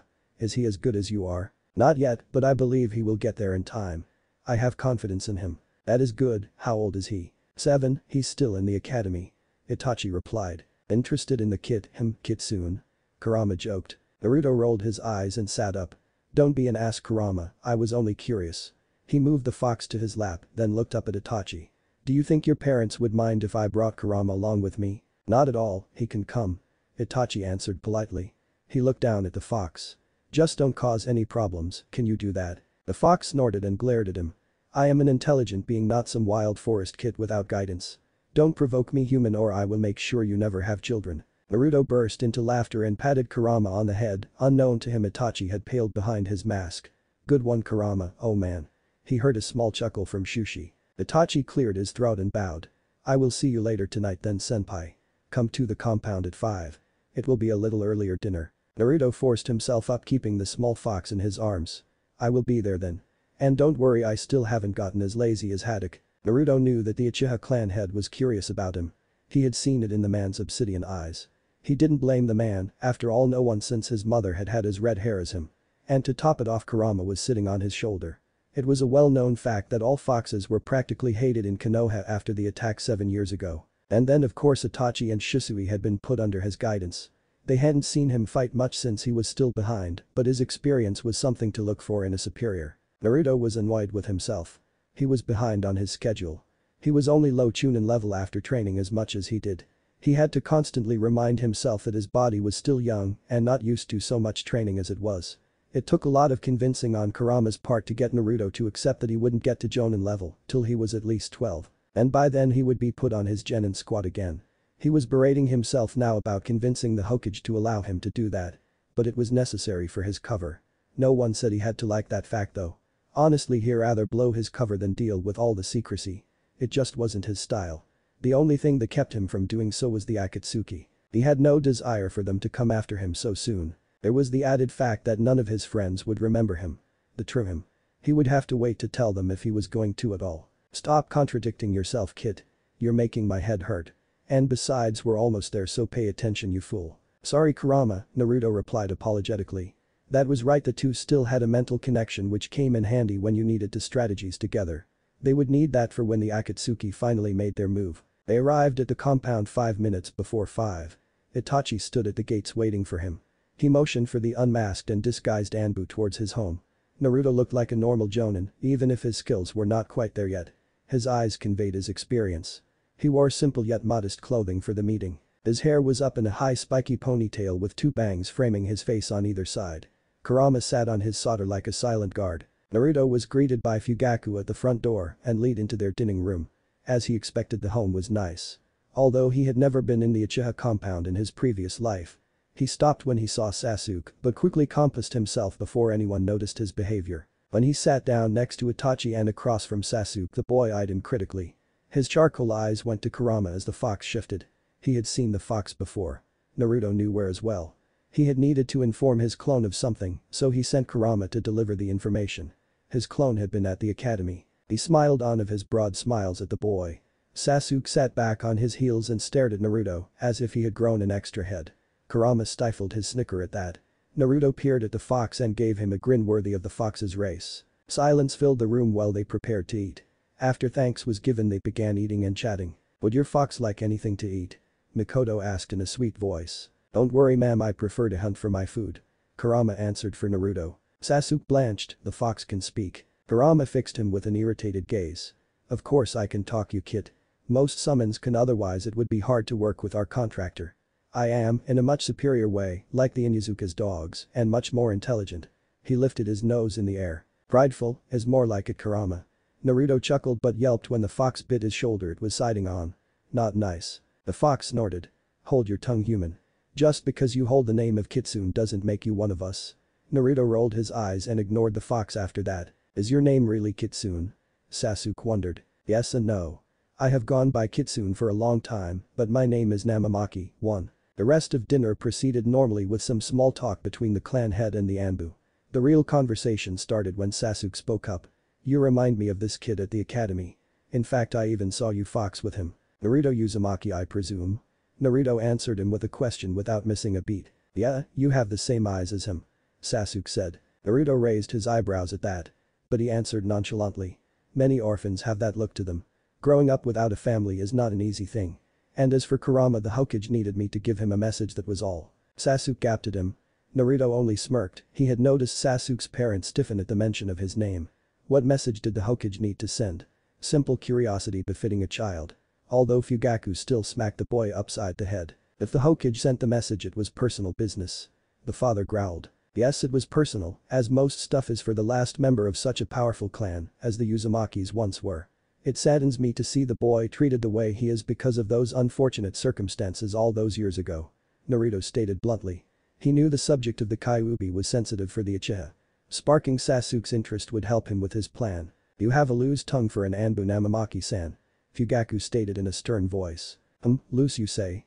What is so bad about talking about the Uzumaki clan? They were major allies before Uzu was destroyed. We should be honored to hold one of their last members." Naruto spoke lightly. "I didn't know that Dope was part of a clan." Sasuke mumbled. The Uzumaki were cousins to the Senju. In fact, the first Hokage's wife was in Uzumaki. So in a way Naruto is related to the first, even if by a large distance. He doesn't act like it. You wouldn't either if you didn't know of your own lineage. You've forgotten the boy is the last member. Orphaned at birth because of the Kyuubi's attack on the village. Mikoto stiffened at that. Naruto knew that the woman was one of the last people who had seen his mother before she died. Surely she knew who Naruto truly was.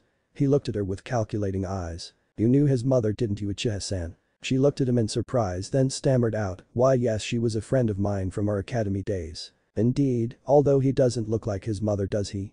Naruto took a sip of his drink. Fugaku cut in at that point. "Maybe we should continue this conversation later, Namamaki-san. That is sensitive information." He hissed the last part quietly so only the trained ear could hear him. Naruto nodded and let the subject drop even if Sasuke wanted to know more. The Uchiha clan head glared at him critically. He could tell Naruto was up to something. The rest of dinner went by without incident. When they all stood to leave dinner, the leader of his clan spoke up. "Namamaki-san, why don't you stay for some tea while the boys clean up dinner?" It wasn't much of an invitation, more like a "you need to explain yourself." "I would love to, Uchiha-san." Naruto smiled at his host. Kurama shifted and stared at his Jinchuriki. "This way then. Tell me, Namamaki-san, what was with all that talk about the Uzumaki? You know full well what that child holds within him. Don't go getting my son curious about the brat." Fugaku's voice was deadly and Naruto could find no way to blame him. The Uchiha had been prosecuted on a similar level that he had when he was young. It was one of the many reasons they had started to plan a coup d'etat. To catch your attention. Naruto set his tea down and gazed at the clan head. The Uchiha glared at him in return. What do you mean? I wanted a moment to remind you of who your allies are, that is all, Uchiha-san. Fugaku activated his Sharingan. What do you know? He whispered and sent controlled killing intent at the Anbu operative. Enough, was Naruto's simple answer. I know that your clan has been treated the same way as the Kyuubi's Jinchuriki because of the sins of your ancestor Madara. I know that you and your clan are angry. I don't disagree with you either. I can understand the frustration of being unjustly accused of something you know you didn't do. How do you think Naruto feels? After all, he is the one who bears the greatest burden. The Uchiha stood on his feet, a kuni drawn. He was furious. How had someone found out about their plans? Was there a double agent? Calm down, Fugaku-san. I am not here to take action against you. Merely to warn you about the dangerous path you are walking down. And before you try to kill me to keep things secret, hear me out. I have some valuable information that may change your mind about betraying the village. Naruto was calm, his Hokage side coming back out for a visit. Fugaku sat back down, but the kuni was still tightly gripped in his hand. You better have a damn good explanation, Namamaki-san. He hissed. Oh, I do. First, let me tell you that I know your clan had nothing to do with the Kyuubi's attack. The two Uchiha visibly relaxed some. But I have evidence that an Uchiha, or at least someone with possession of the Sharingan, was behind the attack. Naruto raised his hand to stop them from cutting him off. The fourth Hokage was able to leave us with some information before he died. Sealed within Naruto. It has recently been uncovered and we have been investigating it. From what we were able to get out of his seal was that someone had broken through all the defenses around Kushina Uzumaki's birthing chamber. She was weak and unable to contain the Kyuubi, and this man extracted him from her, then took control of the Biju. You know the rest. Konoha was attacked. Now, the fourth believed this Uchiha to be Madara himself, but his power was too new. In other words, Madara had survived and fought this young man. And if that is the case, then both Konoha and the Uchiha are in danger. I believe this man had two goals that night. One was destroy Konoha. The other was, if the first goal failed, destroy and isolate the Uchiha, force them to take action against the village and get them killed. And his plan is working from the looks of it.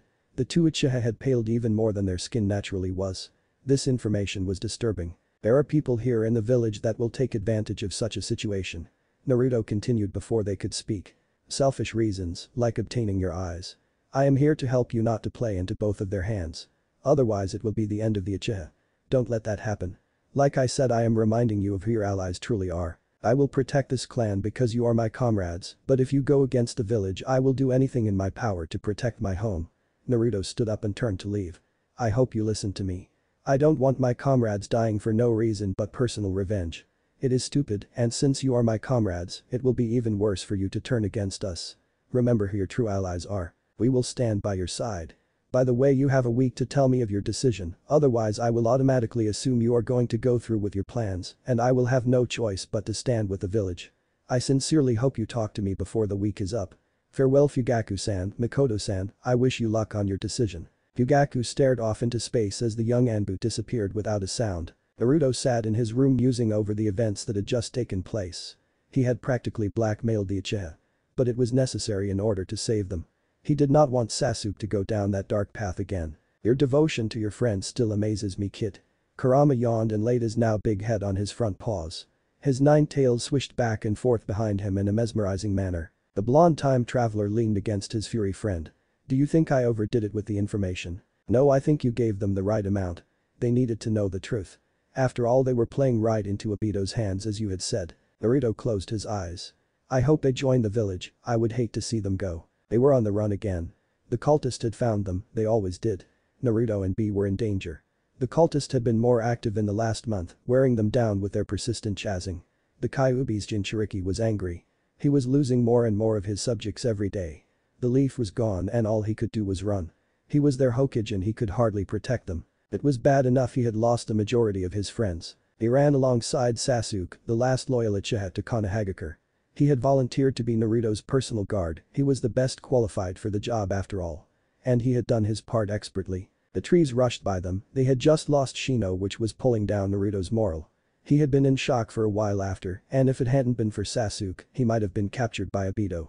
He was grateful for his best friend, even if the man had berated him to no end after the battle had taken place. Naruto didn't blame him. He had been stupid to freeze up after Shino had died. It could have cost the world its freedom. The cultists were closing in. It was only a matter of time before they caught up to the group. They had split off since Shino's death. The Kazekage taking B and leading them to a safe house of sorts. Naruto's group was meant as a decoy. They were also the stronger group with the 6th Hokage and Sasuke on their team. There were a lot of the enemy though. At least 100 if not more. Naruto gritted his teeth and growled. Hope was surely running out. He could see it in his shinobi's faces on a daily basis. They were giving up. Suddenly the same spiraling mass of energy appeared in front of them.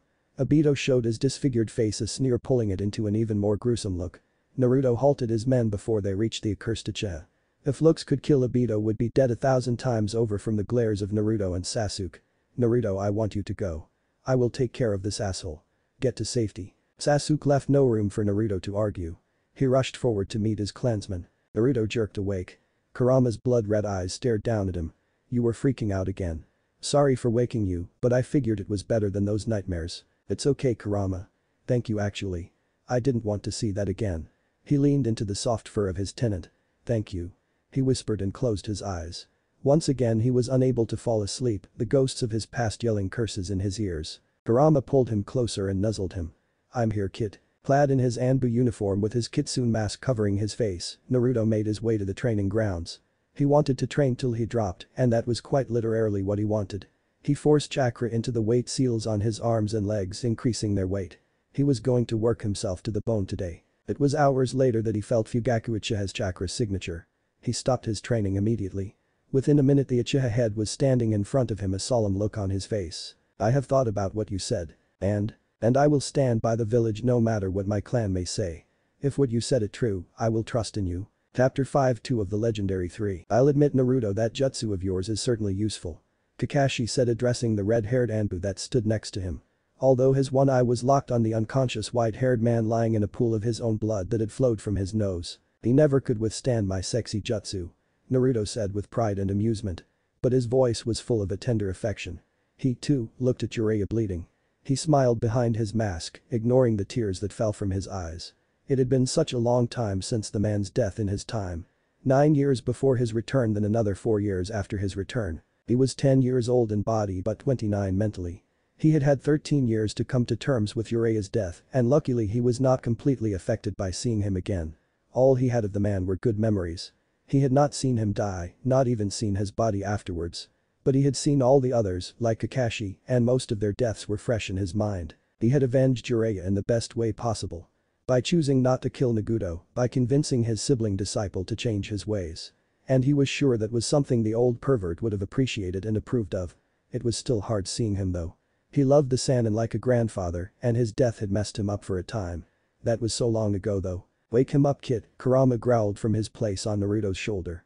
The Anbu complied and kicked the passed out sage. Jiraiya stirred and looked up at the two masked Anbu. Where did the pretty girl go? He mumbled. There never was one, you old pervert. Now get up, we have a lot to discuss. Jiraiya stared at Kakashi and Naruto, his face blank and contemplative. He would not have believed them, but what the Naruto had said was undeniable. He sighed and rubbed his face. I was hoping to save this world, we still can, pervy sage. There is so much to be done. And we have an edge on the Akatsuki. We know what they are going to do, they don't know that we know. And I think I could even convince Naruto to join us. He could stall their plans without them knowing, since he's the one who has to revive that damn statue thing, and it's not like Toby can harm him. He needs Naruto alive. Jiraiya looked at the son of his student. He was too old, too damaged by war for his liking. But he had to admit that he was truly who had imagined his character in his book to be. Strong and noble and unwilling to ever give up no matter what. He leaned back. I will turn my spy's attention to the Akatsuki. With any luck we can find a way to get to Naruto. When we do, I will send you word through my toad summons. He paused and scratched his chin. Speaking of which, how would you like to resign? Naruto gave his godfather a blinding smile. I would love to. His face fell. But I already have a contract with the Foxes. Kurama convinced them to allow me to be their first contractor. You can sign the toads as well, Naruto. They won't mind as long as the Foxes don't do anything. And besides, as my godson and Minato's son, you have more of a right than anybody to sign the contract. Naruto's smile returned and he bit his figure. Jiraiya handed him the contract and he signed it. If you can, summon Bunta and let him know who you are. I will, but that will have to wait. I have something important to tell you. Naruto's playful edge had completely left him. Now his eyes were completely serious and rather deadly. Jiraiya listened intently, not wanting to miss a single word the time traveler said. Danzo has become restless. I believe it is a result of my interference with the Uchiha. Their sudden change in heart must have left him without a card to play. I have had my foxes trail him and his subordinates, and I have reason to believe he is planning a coup of his own. His prime target being the Uchiha. The Toad Sage was quiet for a long time. Have you told the third? Of course I have. One of my clones and a summon is with him at all times, just in case Danzo acts before we can stop him. I don't think he will do anything anytime soon though. If he does stage a coup it won't be for another couple of years. This discovery is part of the reason I rushed to find you. I am also planning on getting Tsunade to return to. With her there the old Warhawk may stall his plans for a while. The white-haired Sannin scratched his chin again. This is very troubling. If he is trying to take over that means he will also go after you. I know, he has already approached me. Kept saying that someone like me has a lot of potential if trained the right way. He would turn me into a mindless weapon the moment the chance arrived. He's getting restless like I said. Very troubling, be careful Naruto. If he does stage a coup he could even ask the Akatsuki for help. I thought about that, Kakashi spoke up. He had been silent since the beginning and his sudden interruption started the two conversing shinobi. I wouldn't put it past Danzo to do something like that. He feels backed up against a wall. Ever since Naruto's return the third has regained his power and influence he had lost since the Kyuubi's attack. Danzo is afraid to lose his ground. Naruto nodded his head. You're right Kakashi. It would be bad if he calls on the Akatsuki, especially since they're already after me. Hell he could even use me as a bargaining piece. Jiraiya started laughing although without much humor. Naruto I think you just hit the nail on the head. Naruto sat alongside his old master. He had one side of a blue popsicle and a wide smile on his face. I sure have missed this pervy sage. Missed what? Jiraiya asked looking at his godson curiosity lighting up his face. Naruto gave him a small smile, I really missed you. He looked at the ground. I have been wondering what it would be like to see you again. Ever since I returned. He sighed. I have always been proud to be your student. To rise above and achieve my dream of being Hokage. My dream changed slightly. I wanted to finish your work. I wanted to bring peace to this world. And now we have a chance to do it together. He faced his master and this time his smile split his face. It was real and honest. Jiraiya mimicked him. I look forward to finding peace with you Naruto. There was a long silence. The comfortable kind that neither one wanted to break. But Jiraiya had something on his mind. You mentioned you wanted help with your seal. What is it you need? Naruto hummed and Kurama stirred from his sleep he hopped on Naruto's lap and stared at the Sannin. Yes I need your help altering it. He stopped and pulled out a seal. A privacy seal. Jiraiya cocked an eyebrow. Must be important if you have that up. It is important and no one else knows about my plan. Anyway here it is. I want to somehow connect my seal to the Shinigami. That way if anyone ever attempts to get Kurama out of me, the seal will activate and POW my soul and his are both sealed within the Shinigami like dad's. Jiraiya grimaced. Are you sure Naruto? If you die and they still have the other tailed beast then they can still use them to take over. Naruto looked at his hands. They were unscarred and small, the hands of a child. They didn't fit him. I have thought about that and I understand that dilemma. But if I die and Kurama is sealed with me then their plan to revive the Jubi is instantly destroyed. The only way to make sure the Jubi never returns is if one of the tailed beasts is irretrievable. His voice had become a whisper by the end, as if he had finally realized what it all meant. He suddenly smiled and straightened up. But if that is the price I have to pay for peace and the safety of the world and the people I love I am willing to pay it. I will die for them, 1,000 times over. Jiraiya smiled sadly at his godson. He truly was Minato's legacy. Willing to do anything for his village and his people. He sighed sadly, I will help you. But I hope the seal will never have to activate. Naruto gave the man a blinding grin. Thank you pervy sage, it means a lot. And trust me I hope it never does as well. It was a week later that they found Tsunade. They had left Jiraiya in a brothel so he wouldn't say anything stupid. Kakashi and Naruto adorned in their Anbu uniforms observed the Slugheim from afar. Naruto was frozen to the spot the memories of her death bombarding him. It was all too vivid even if it had been nearly 9 years ago. They were fighting like always. The 5 Kage were as strong as ever, unfortunately Madara and Obito were stronger.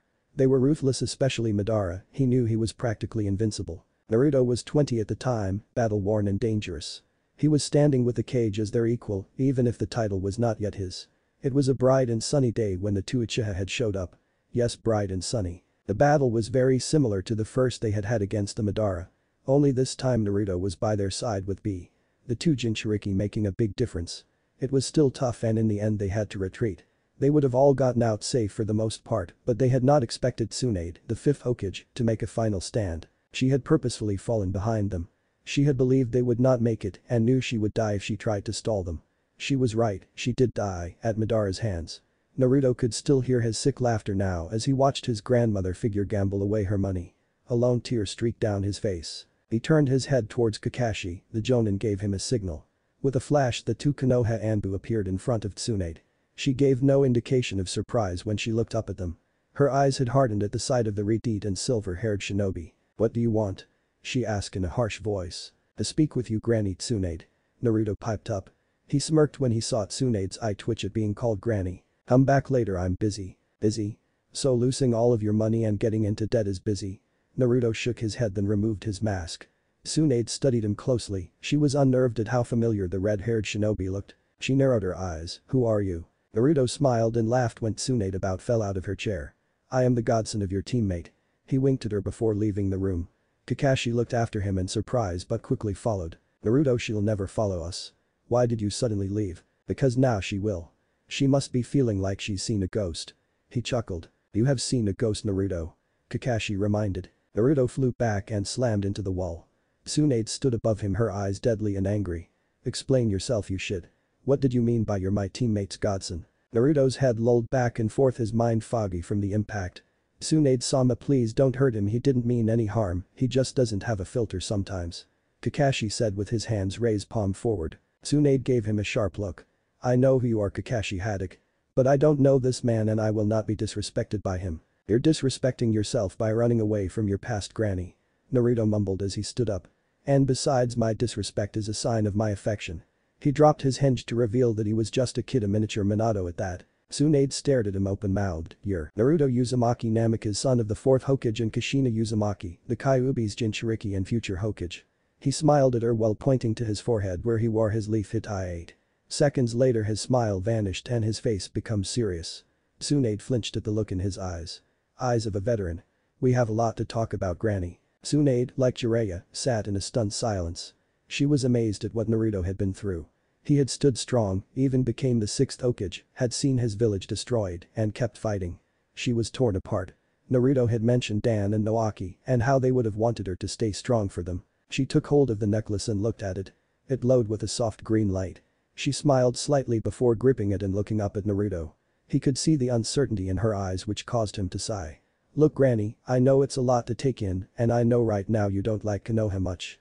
And that's also why I came with this offer prepared. I have talked to the old man and he has also agreed. We want you to come back and revolutionize the medical corps. You will have full reign over anything to do with it. Training new medical ninjas, incorporating a medic into each squad. Even starting training for those in the academy. It would be a great help, you know. Many lives could be saved." She sighed again, glancing down at the necklace in her hand. "Everything you just said sound great, but you're still not convinced." Naruto finished for her. She flinched, knowing full well what Naruto meant when he said convinced. He was really saying you're too afraid to face your past. "Fine," he huffed. "Then let's make a bet." Her head shot up and she fixed him with a challenging stare. "What bet?" "We play a game of poker. I win, you come back to Konoha and take over the medical corps. You can have all the time you need to sort out your feelings. I lose, you can keep doing whatever you want, I won't stop you." She narrowed her eyes, smiled and shook the other blonde's outstretched hand. "You're on, kid." Naruto had a very satisfied grin on his face. He walked ahead of two of the legendary Sannin and Shizune. Kakashi strolled by his side, basking in the warmth of his companion's comforting and happy chakra. Suddenly Naruto stopped dead in his tracks. Kurama, from atop his shoulder, stiffened. From the shadows of a tree two very familiar shinobi emerged. One, the male, had a large grin plastered to his face. He wore sunglasses and wore traditional Kumo-style clothing. The girl had long blonde hair and a cloud-hit eye tied around her forehead. Well, isn't it none other than my nine-tailed brother?" "Be rhymed. It's been a long time, 6th Hokage." Naruto's tension vanished immediately and he ran to B, slamming into his chest with a bone-crushing hug. "Octopops, you remember?" He wrapped his arms around his fellow Jinchuriki. "Yes I do, bro, fool, you fool. So does Ado and Matatabi."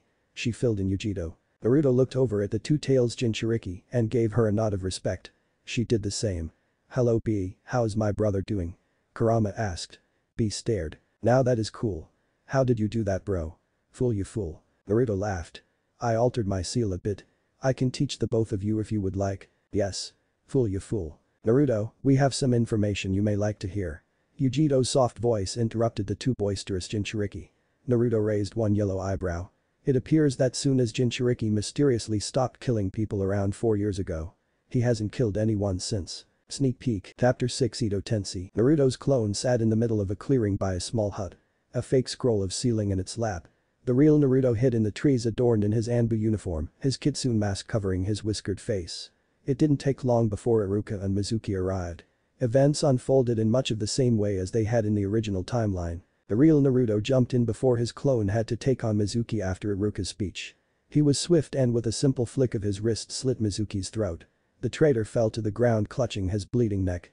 Naruto watched him slowly drown and his blood. He felt slightly remorseful, but the man had committed his crimes and he needed to pay for them. Chapter 5 Edo Tensei. Naruto's clone sat in the middle of a clearing by a small hut. A fake scroll of ceiling in its lap. The real Naruto hid in the trees adorned in his Anbu uniform, his kitsune mask covering his whiskered face. It didn't take long before Iruka and Mizuki arrived. Events unfolded in much of the same way as they had in the original timeline. The real Naruto jumped in before his clone had to take on Mizuki after Iruka's speech. He was swift and with a simple flick of his wrist slit Mizuki's throat. The traitor fell to the ground clutching his bleeding neck. Naruto watched him slowly drown in his blood. He felt slightly remorseful, but the man had committed his crimes and he needed to pay for them. He looked up at Iruka and nodded before picking up Mizuki's cooling body and vanished. The next day he walked to the academy as himself. He finally had his old headband again. He wore a genuine smile as he entered the familiar room. He gave Iruka a big smile and sat by the much less broody Sasuke. He hadn't been in here for a long time. A year maybe. Over the past 6 years he had grown more confident with his emotions, although the nightmares still plagued him. They were less frequent nowadays, only occurring on hard days of training or during missions that resembled events of the war. He looked around him now, observing his old friends.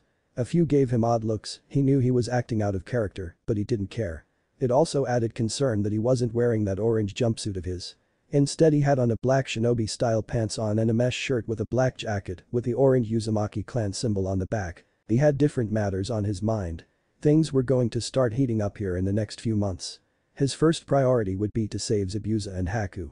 The two men were important to him. And they would be valuable allies in the future. After that was the Chunin exams and finding out what Gar remembered. He felt bad that he had not talked to his friend since his return, but he did not have much time and he had not found an excuse to go to Suna yet. Over the past 6 years he had been making himself stronger for the storm that approached them. He had finally reached low Jonin level again. He was still annoyed to no end that he was not his former 6th Hokage self. But at least he had managed to relearn the Rasengan. He wouldn't attempt the Rasen Shuriken until he had mustered Sage mode again or was able to enter his Biju mode without repercussions on his undeveloped body. "What's wrong with you, Dope? You're being way too quiet." Sasuke's voice broke through his mussing. Naruto hummed and looked at his loyal friend, at least from his time. "Nothing is wrong."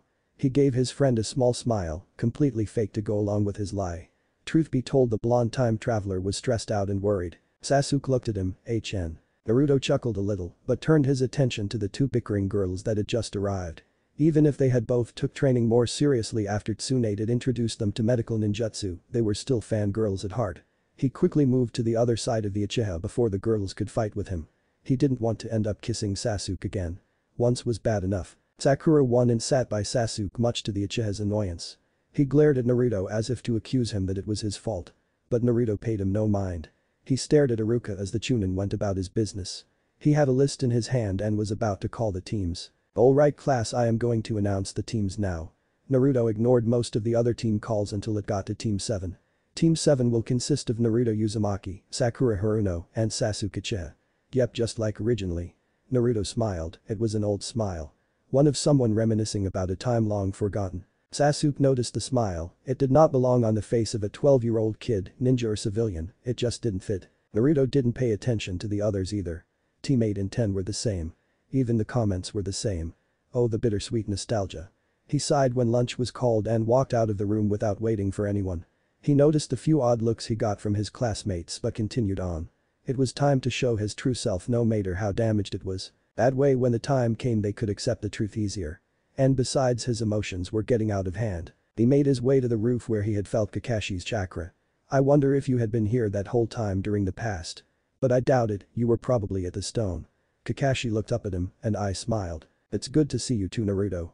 By the way, some of the kids followed you." Kakashi whispered. Naruto rolled his eyes. "I know," he whispered back dramatically, even using his hand to cup around his mouth. Less than a minute later Sasuke and Sakura walked up. Well, now that we are all here, let's introduce ourselves. Kakashi I smiled at his new genin. They stared at him in a perplexed manner, but complied. 2 weeks had passed since they had become Team 7, and Sasuke knew there was something up with Naruto. Sometimes he acted like he was in his 30s, other times he acted like a complete idiot. It was confusing as hell.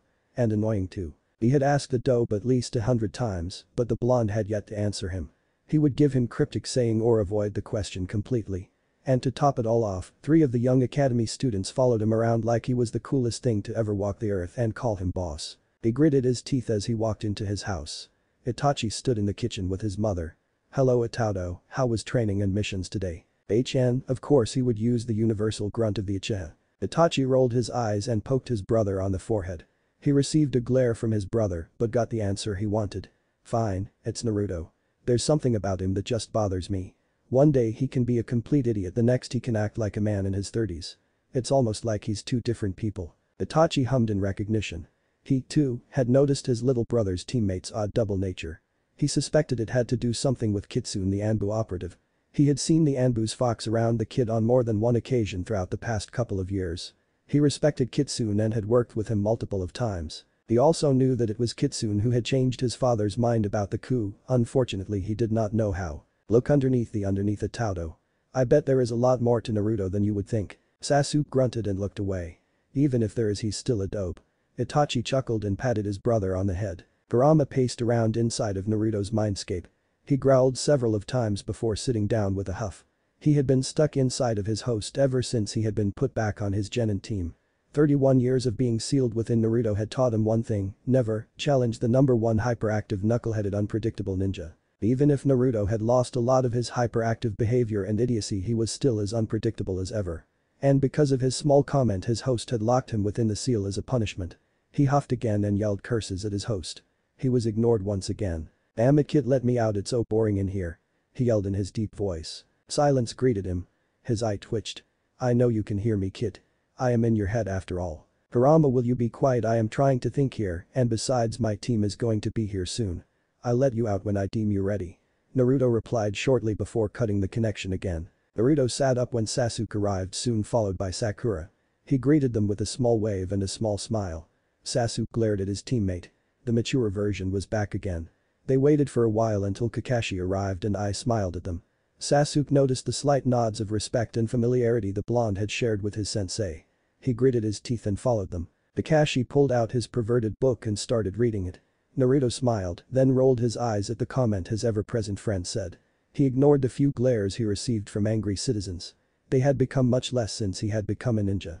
Officially at least, he chuckled at the thought. He reached the Hokage's office and walked in. Haruka was at the desk by the third.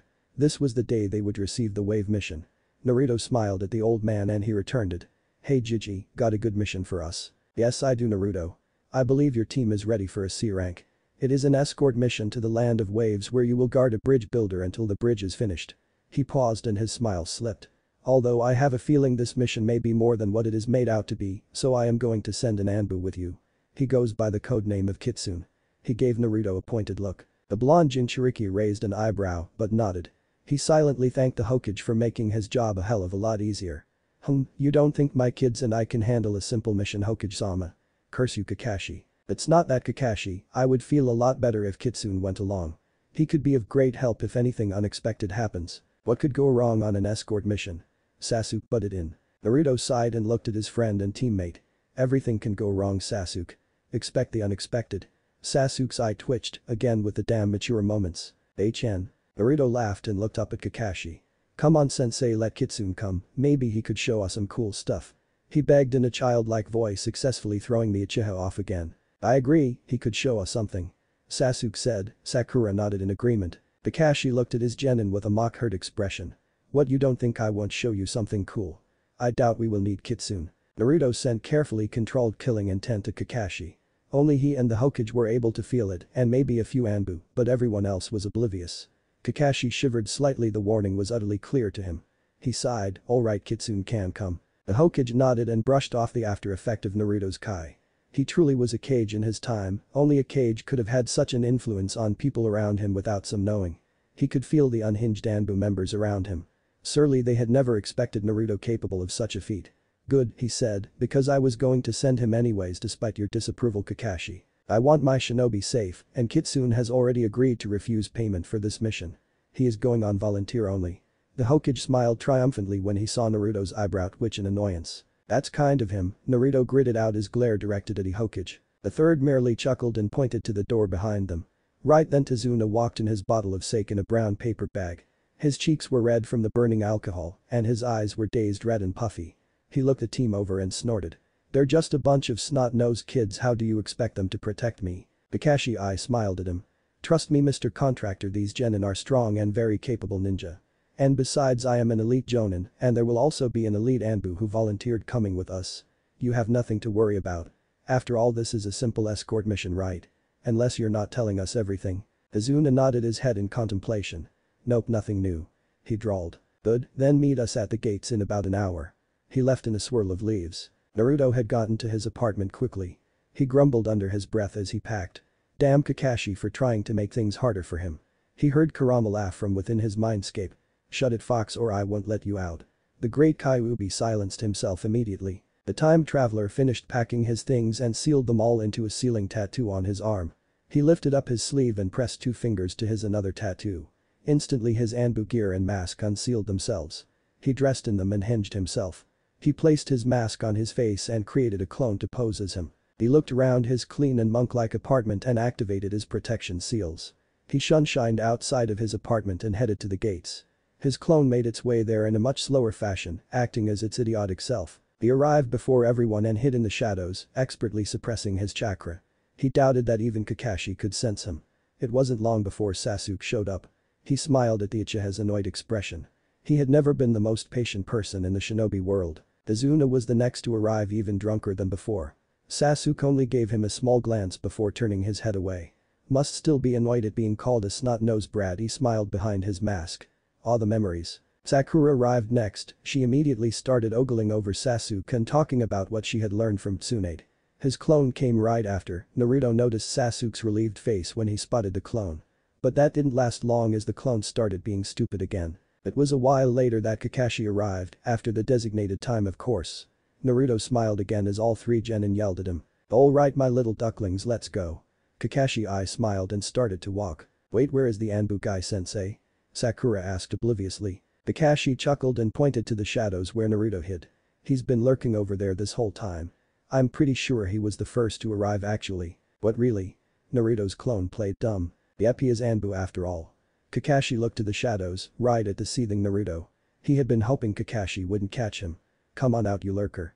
Introduce yourself to the kids. Naruto huffed and smiled behind his mask. He quickly flickers to the other side of the gate, then walked out of those shadows. The genin jumped when he came from the other side as well as Tazuna. Kakashi just laughed. He had known Naruto had switched places just to mess with the genin. Yo, you little kits. He greeted using Kurama's favorite phrase. He had been annoyed with the fox for calling him that all the time. After all, he was technically 31 years old. The genin looked at him in awe, jealousy in Sasuke's case, and wonder in Tazuna's case. Sensei was wrong, you were over there. Naruto's clone blurted out. Naruto chuckled and patted him on the head. Yep, your sensei is a silly man. He said and laughed at the annoyed face his clone was making. Anyway, I am Kitsune, the Anbu who volunteered. He nodded towards Tazuna. You can take off your mask, Kitsune, this isn't an Anbu mission. Kakashi said. Naruto shrugged and removed his mask. He looked like his adult self that manifested within his mindscape. Only he had no whisker marks and his hair was long and red. He looked his mental age of 31, which he was proud of. Mostly because he looked like his father.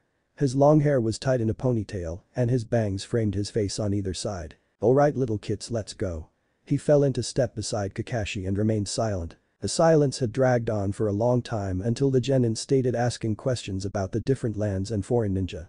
Kakashi answered all of their questions while Naruto remained silent. At least until Sakura turned to him and asked, why did you call us kits? Naruto smiled at her. Well, you see, I am a fox summoner and my mask is also of the fox. Baby foxes are often called kits, so I have started calling children like you kits. Sasuke glared at him. We aren't children. Actually you are. Ninja or not, you still have not experienced enough to call yourselves adults. When you live through as much as your sensei and I, then I will stop calling you kits. His eyes hardened. Although I hope you will never have to experience what we have. The genin looked at him oddly, but brushed it off. So you're a fox summoner? Can you show us? Sakura asked. Naruto smiled again. Yep, he bit his figure, made a hand seal, then summoned Kurama from his seal. What he saw made him laugh extremely hard. Kurama had not expected to be summoned and was in the process of cleaning himself.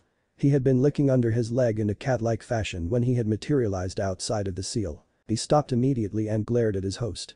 "You little shit, at least give me a warning before you fucking summon me, you asshole." Naruto only laughed harder than shook a finger at him. "Naughty Kurama, no swearing around the kids. I'll swear if I want, you damn fool. Now stop laughing before I bite your balls off." Kurama snapped his jaws at his host. Naruto snapped his mouth shut and stood straight. "You wouldn't." The fox grinned evilly at him. "Oh yes, I would, kid." Naruto shivered and protected his family jewels. That was when he noticed the perplexed look on the genins' faces. "Yep, this is one of my summons, Kurama. He is the fox I summon the most." Naruto left it at that. He did not want to provoke his Biju more than necessary. Kurama hopped up on his shoulder and sat down. He hummed contentedly and nudged his Jinchuriki's head affectionately. Naruto didn't comment on how fast the Biju had forgotten about what had just happened. Apparently the fox was just happy to be free of his cage again. Kakashi, Naruto, and Kurama all noticed the puddle on the ground. It was of no surprise after all, they knew it would be there. The demon brothers jumped out and attacked him at Kakashi. Both disappeared and watched the fight unfold. Naruto smiled, they were even better than in his time. Actually, it seemed more like muscle memory for the mod. They seemed surprised as well. The battle was over quickly and the interrogation was done with. Naruto was stretching out his chakra looking for Zabuza and Haku. It didn't take long to find it. He looked at Kakashi and nodded. His clone moved around throwing kuni and bushes. One nearly hit a rabbit. Naruto smirked at the sense of deja vu. He knocked the genin and Tazuna down the next moment. Zabuza's giant-ass sword flew through the air and impaled itself into a tree. He landed on it a second later, observing the group below him. 3 genin, 2 jonin, 1 an Anbu and the other Kakashi of the Sharingan. No wonder those 2 fools were taken out. He shook his head. He smiled beneath his bandages. "I'm going to enjoy this battle." But in a moment mist started encompassing the area. It grew thicker and thicker, and Zabuza's Kai filled the area. It had no effect on Naruto, after all he had felt Madara's Kai, and that was truly terrifying. This was child's play compared to that. Naruto sent his own Kai towards Zabuza, he felt the man freeze for a moment and shiver violently. He was still for a while before he got somewhat used to the terrifying weight and intensity of the Kai. Now Mr. Anbu, that is some horrible killing intent you have. Even fiercer than mine. Oh, I am definitely going to enjoy this fight, man. I kind of suck at fighting scenes, so I am going to downplay it, but since most of you know how the original fight goes, you will be able to imagine it. The fight played out much of the same way. Naruto let Kakashi do most of the work, after all he was still working on becoming stronger. He used Kurama to do some combo attacks to keep Zabuza busy, while his clone and Sasuke freed Kakashi. He was only trying to wear the demon of the bloody mist down, so Haku had to interfere. And interfere he did. The Senbon flew through the air and struck Zabuza in the neck, knocking him out and putting him in a death-like state as before. Haku appeared and lifted Zabuza's limp body onto his shoulder. Naruto smirked. "Thank you for your help, I have been hunting him for a while now." "Sure you have, Hunter Nin-san." Haku made to leave, but Naruto stopped him and leaned in close. "When your master wakes up, tell him I have a proposition for him. I have a feeling your employer will not uphold his end of your bargain." Even if Haku didn't show it, Naruto could tell he was shocked. The fake Hunter Nin nodded his head before departing. "Did you give the boy the warning?" Kakashi asked later that day when they were safely at Tazuna's home. "Yes, I did. I believe he will listen. Anyway, we should get to training the kids." Kakashi laughed at his kid's new nickname. "You sound like Kurama now." "Damn it." Naruto summoned several of his foxes. He gazed at them then nodded. "I need you to do some scouting for me. Find Gato's base and get me an estimate on how many men he has. Kurama, go with them and supervise." The demon fox snorted and led the other foxes off into the forest. "That is very useful. Foxes are common creatures, no one would suspect a thing from them, especially since there has never been a summoner before." Kakashi complimented. "Yep, it also helps that Kurama and I share a mental link. I am also going to send some clones to watch the house and to scout out the area." Kakashi nodded. "Have a few watch Tazuna too. That way the kids can have my full attention. They are better than last time from what you've told me. And Sakura's medical ninjutsu came in handy. I thought I would have to spend this week down again. True, but I was also there this time. You didn't have to use up as much chakra. Anyway, let's get the kids training." The two walked in silence till they reached the clearing where the genin were camped out waiting for them. "You're late again, sensei." Naruto's clone blurted out. "What, only I get berated? Fox Face here was late too." Kakashi said in mock hurt, even slumping his shoulders some. Naruto suppressed his laughter. "He is my clone after all," he whispered. The time traveler was once again surprised. Sasuke and Sakura had done great with tree climbing. Both had mastered it in what seemed a day. With that out of the way, Kakashi started them on water walking. Sakura finished that one first. Her chakra control was as amazing as ever. It made him smile to see his friends doing so well in this time. He was especially glad that Sasuke wasn't such a broody bastard. "Kid, I have to talk to you." Kurama's voice sounded in his mind. "Yes, bro. I was just thinking about that Ito Tensei thing. These two were revived by it, right?" Yeah, but I didn't see them at the time." "Well, I just realized that the Gold and Silver brothers were revived as well. Remember, that was how the Jubi was revived." Naruto fell out of the tree he was sitting in. "Shit," he yelled, surprising the genin and their sensei. He stood up and glared into space. "I can't believe I forgot about that. One of the most important aspects of the war, and I forgot." He kept ranting at his stupidity within his mindscape while pacing back and forth in the real world. "You weren't the only one, kid. I forgot to. Either way, we need to find a way to prevent that. Even if they can't get us, they still could get them, or even that one kid from the monastery," Kurama stated bluntly. "I forgot about him too. Kid, don't beat yourself up, it's been years since both of those happened. That was when you were 16, you're 31 now. Half the blame goes to me too. But we can't dwell on that. We need to come up with a solution to the Ito Tensei problem. Damn, I hate the jutsu." Naruto stopped pacing and sighed. He looked at the three people staring at him. "I hate it too, Kurama." Kakashi and Naruto waited for the two missing nin to arrive and speak with them. It didn't take long before they felt their chakra signatures. Zabuza and Haku landed in a tree, their bodies tense and ready for a fight. Naruto just smiled and waved a lazy hand at them. "We won't attack as long as you don't." His voice was completely honest. "Now, here is the deal, from what I can tell, Geto has no intentions of paying you. If anything, he will wait for you two to get tired by fighting us, then take us all out at once." Zabuza stiffened and nodded. He had had his suspicions, and what the Anbu was saying made sense. He motioned for Naruto to continue. "I want to make a deal with you. I will personally pay you double what Geto would if you help us. I say we act like we are fighting, wait till Geto comes out and whip out his forces with our full strength. He wouldn't even suspect a thing." Zabuza nodded again. "It sounds like a good deal. Although how do I know you won't double-cross us or not pay us?" Naruto stared him down for a moment before pressing two fingers to a seal on his arm. A puff of smoke appeared. When it cleared, a bundle of money was in his hands. "I know why you are working for scum like Geto. Your home is in civil war and you want to help end it. But it has already ended. Yugura the Yonde Mizukage is dead. You can return home." Zabuza's eyes widened, but he looked skeptical. "How do you know that?" "I have a great spy network. But that is besides the point, Zabuza. There is no need for any shinobi to die on this mission, and especially for scum like Geto. That is why I am offering you this deal. Also, I hope to work with you in the future and maybe even make an alliance with the reformed Kiri. There is a storm coming that we need to be prepared for. Will you accept my offer, Zabuza?" There was a long silence before the missing nin finally nodded. "Fine, I'll do it. But you better be telling the truth about Kiri. If I have..." The next day was the time for the moment of truth. All of them were at the bridge. Naruto had left his clone to protect Izuna's family and to help inspire Inari. Kakashi had let Sasuke and Sakura on in the deal that was made so they wouldn't try to kill Haku when he fought them, and so they would work themselves too hard. The mist shrouded them and the mock battle began. His clone soon arrived after taking care of the bandits. It wasn't too long later that Geto and his army arrived. The four experienced ninja only smiled at their stupidity. What followed was a massacre. It was a week and a half later that all of them departed from the Great Naruto Bridge. The people of Wave had their confidence and strength of will back. They would be alright, that was for sure. Zabuza and Haku parted on their own note with the money Naruto had saved up just for this occasion. He had a clone trailing them just to make sure his information was correct. The Konohinin made their way home. Naruto handed in his own report when they arrived back home. The Hokage read it through twice before letting Naruto go. He sat at his desk for a long time. The time traveler had told him about the whole Ito Tensei thing. It worried him greatly. And on top of that, his grandson like Jinchuriki had told him about his plan with his seal. He shook his head and looked out the window to see Naruto's small form walking away. Naruto made his way home. Gaara would be here soon for the Chunin exams. He was giddy with excitement to see his old friend.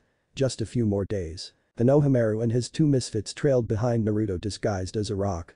Naruto had to suppress his laughter at their childish behavior. Finally he turned on them. "Really, what rock is rectangular like that?" He heard three squeaks of surprise, then the three jumped out. "As amazing as ever, boss," Konohamaru exclaimed. "Damn straight I am." Naruto lifted his nose in the air and smiled. "After all, I am going to become the best Hokage this village has ever had." "Alright, boss. But I don't think your girlfriend agrees." The young Sarutobi said, his eyes locked on Sakura's disbelieving face. She turned on him, her eyes blazing. Green fire-like chakra seemed to emanate off of her, and she seethed with the fires of 1,000 green suns. I am not his girlfriend. She gritted out before grabbing the kid's shirt and lifting him up. She's not my girlfriend, Konohamaru. Naruto deadpanned as the boy escaped her fury only to run into somebody else. Naruto's smile split his face when he saw Kankuro lift Konohamaru up in the air and threaten him. He walked up to the siblings. I would let him go if I were you. He stated calmly. Oh yeah? And who are you to tell me what to do, Whisker Face? Kankuro growled. Naruto shrugged. I am Naruto Uzumaki, and that boy you are threatening will become a strong ninja one day, capable of kicking your ass. After all, he is the grandson to the third Hokage. Kankuro scoffed but let go of the kid when a rock hit his hand. Sasuke sat in the tree acting all cool. Just like last time, Naruto thought. You in the tree, reveal yourself. The Uchiha said. Gaara appeared in a swirl of sand next to his siblings as Sasuke appeared by his teammates and the 3 academy students. Naruto met Gaara's eyes, they were the eyes of his old friend. But he restrained himself as Sasuke continued. You are Suninins, what are you doing here in Konoha? We are here for the Chunin exams. Tamari answered. Here is our entry forms. She flashed them to prove it. Alright then, what are your names? I am Tamari, this is Kankuro and Gaara of the Sand. Gaara answered, his eyes still locked with Naruto. The stoic nin smiled at him. It's been a long time, 6th. How's the Kyuubi? Naruto beamed, he is doing fine. 5th, how's Ichibi? As sadistic as ever, my brother. They laughed together, ignoring the surprised and confused faces of those around them. Want to go get some ramen with me, Gaara? Yes, I would. He replied. The two vanished in the next second, leaving the genin speechless. The 2 Kage made their way to the ramen stand. Tamari and Kankuro were speechless. Even if Gaara had stopped killing people, he had still been distant with them and untruthful. But here was this random Konoha that had managed to make him smile. But the comment about the Kyuubi was the red flag. They knew now that the other boy was also a Jinchuriki. But the part about 5th and 6th was confusing and oddly familiar. They stared after the 2 Jinchuriki in wonder. Sasuke was angry, once again that damn mature version of Naruto was back. And he somehow knew the Sunanin. And what was all that weird talk about? He would have to ask Itachi about it. He had the same feeling as Tamari and Kankuro did. The interaction of the 2 boys seemed so familiar. Chapter 7, The Mission. Jinchuriki are odd people, no matter who they are or where they are from, they are just weird. All of them have social issues, which is to be expected. They often despise humanity, once again that is to be expected. They share a bond with their Biju, they know how it feels to be seen as nothing more than a weapon. Bottom line, they tend to be strange. Although when Jinchuriki are friends with each other, their bond is unbreakable. Not even death could break that bond. And just for the hell of it and the lols, go on to YouTube or something and look up Mr. Sandman by Nan Vernon, I'm sure you laugh. Naruto and Gaara were friends, they had saved each other countless of times. Their bond was unbreakable. They knew each other's pain, they were both Kage, they were the sons of both Yondaime Kages of their respective villages, and both of their fathers had tuned them into Jinchuriki. Out of everyone in the world, no 2 men were more like the Naruto of the Leaf and Gaara of the Sand. The 2 Jinchuriki sat side by side at Naruto's favorite ramen stand. They both had small smiles on their faces, enjoying each other's company. It had been such a long time since the 2 had seen one another and been able to enjoy it. Naruto drank the rest of his broth and sighed. He patted his stomach and turned towards his friend. Have they gotten a ramen stand in Suna yet? No, but I have asked my father to consider it. Gaara replied. Did you tell your father, about all of this? Naruto asked cryptically, hoping no one would question it. I have, he didn't believe me at first, so I showed him through my actions. He started believing me eventually. His face was contemplative. He turned his green eyes towards Naruto. We have some sensitive matters to talk about, Naruto. Do you have a place we can talk? My apartment is one of the safest places here in Konoha. The only other more secure ones are the Hokage's office and Kakashi-sensei's house. Naruto set some money on the counter and stood up. Thank you for the ramen, old man, I'll see you later. He nodded his head at Gaara and left the stand. The Sand's Jinchuriki followed close behind him, ignoring the curious glances from the villagers. You have done a lot since our return, Naruto. Like the Uchiha, are you certain that was such a good idea? They are comrades like everyone else, Gaara. Even so, things are not as they should be because of that. The future is becoming uncertain. Gaara said. What do you mean by that? I will tell you when we get to your place. Naruto shut the door behind Gaara as he stepped into his monk-like apartment. The Ichibi container chuckled. So clean. Naruto rubs the back of his head. Yeah, I couldn't stand it being messy. It reminded me too much of the chaos of war. He suppresses a flinch and leads Gaara into his kitchen area. He activated his privacy seals and sits down. Alright, mind telling me what you know. Gaara sat down across from his old friend. There will be no invasion from what I know. Silence rang out, it was so intense it was almost loud. What? Orochimaru never came to my father, and if he had my father would have refused in the first place. From what I know there will be no invasion. And if there is it will be orchestrated by the Akatsuki. Apparently Orochimaru never left them this time around. Shit, Naruto's tanned skin had reached a pale that would be worthy of the Uchiha. He never left because Itachi never joined them. I thought so. That would also mean Orochimaru may not be after Sasuke this time around. Either way we do not know what will happen from here on out. Gaara fixed Naruto with a stern gaze. I let my father know of the possible invasion. He will have troops on standby just in case. He will need the Hokage's approval though. I will talk to the old man. He frowns. Damn, this changes everything. What if nothing happens the same now? We won't know what's coming for us. No, we won't. Maybe that is just a side effect to the jutsu the Biju cast. Hold on, I am going to bring Kurama out. He made a hand seal and the great Kyuubi formed outside of the seal. I wouldn't doubt it, Gaara, Kurama said as he stretched his limbs. Interesting, I didn't know you could bring your Biju out like that. Gaara scratched his chin. I can show you later. I already helped B and Yujito do it. By the way, both of them will be here for the exams. B told A what happened. He has agreed to an alliance with Konoha. I don't know about the others though. Horisobu, it must have sucked being controlled like that again. I'll have to watch for when he reforms. Naruto leaned into Kurama. There was a short silence between the two. It was comfortable and nice. Only their soft breathing was heard. Their chakra helped calm each other's war-broken nerves. It seems a little unfair for us to participate in the Chunin exams, isn't it, Gaara? The Ichibi Jinchuriki gazed at his friend. Yes, it is. We know all of their moves and tactics. And we are Jinchuriki who have the support of our Biju. And not to mention we were both Kages at one point. Gaara chuckled, yeah, that too. So you have been training a lot. Naruto gave him a foxy grin. Oh yeah, and I plan on revealing that I am a Jinchuriki during the final exams. That way the cat will be out of the bag and I can practice with Kurama freely. Besides, the Akatsuki already know who I am, so it's not like I am changing anything there. Yes, but then our generation will know the truth about you. Better sooner than later, Gaara. I want them to know what I am. I want the village to see that I am strong and have no problems with what I am. That I am proud to be a Jinchuriki and that I will do anything to protect the village and all her inhabitants. I want them to know that I am glad the fourth chose me as the village's Jinchuriki. Naruto's voice was full of passion and love for his home. It made Gaara smile, he had missed the strength of his friend. When will the village know of your true lineage? Gaara asked, curiosity coloring his voice. When I become a Chunin, the old man is going to make an announcement. He knows I can handle myself, plus I have Kurama at my side. Are you sure you want people to know about that? Why not? I am proud of who I am. I am proud to be Kurama's Jinchuriki. I don't care what they think of my right now. Because one day they will see me as their Hokage and protector. I see. That is a good reason then. Is there anything else I should know or help with? Naruto thought for a moment. He scratched the back of his head and looked back at Kurama, then returned his gaze to his friend. Yes, there are a few more things I believe you should know. Only Kurama and the old man know of this. Oh, and Pervy Sage, since he is helping me with it. What is it? Gaara asked, a non-existent eyebrow raised. I plan to link my seal with the Shinigami. It is a fail-safe for if I am ever captured. He explained after he saw the confused expression on Gaara's face. A fail-safe, huh? What kind of fail-safe? One that will seal both my soul and Kurama's within the Shinigami. We just need some more time to gather up the remaining floating chakra of Kurama's and finish the modifications on my seal. But that will take more than 3 years. In other words, we need to stall the Akatsuki. To do that, I need to get Nagato on our side. Naruto finished explaining his plan. Gaara remained silent for a while before he sighed and rubbed his face. So in other words, you are going to make it so they can never revive the Jubi no matter what? That's the idea. Naruto nodded, his head, a faint smile playing on his lips. He had come to terms with the result of the idea and, quite honestly, wouldn't mind that much if the seal activated and ended his life. Gaara's eyes turned sad. You don't mean that, Naruto? There is so much to live for now that we can change the future. Naruto started and realized he had spoken his thoughts aloud. He averted his eyes. It has been so hard for me these past years, Gaara. I am so tired, I am in pain, and I am old.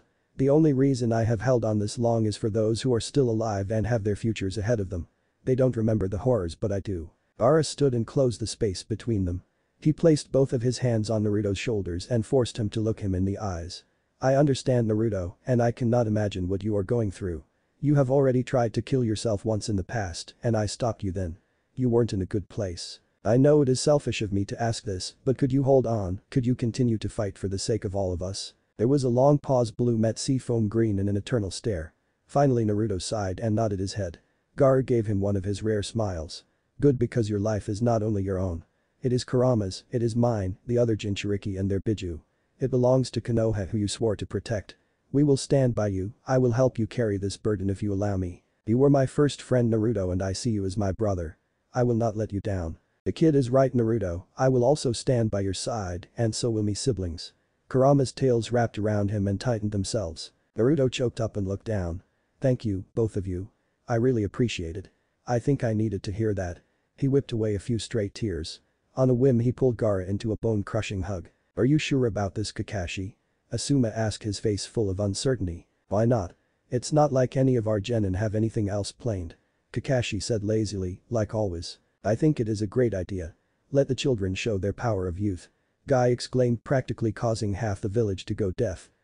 Please use your indoor voice. Kurenai chided. Anyway, I agree with Kakashi.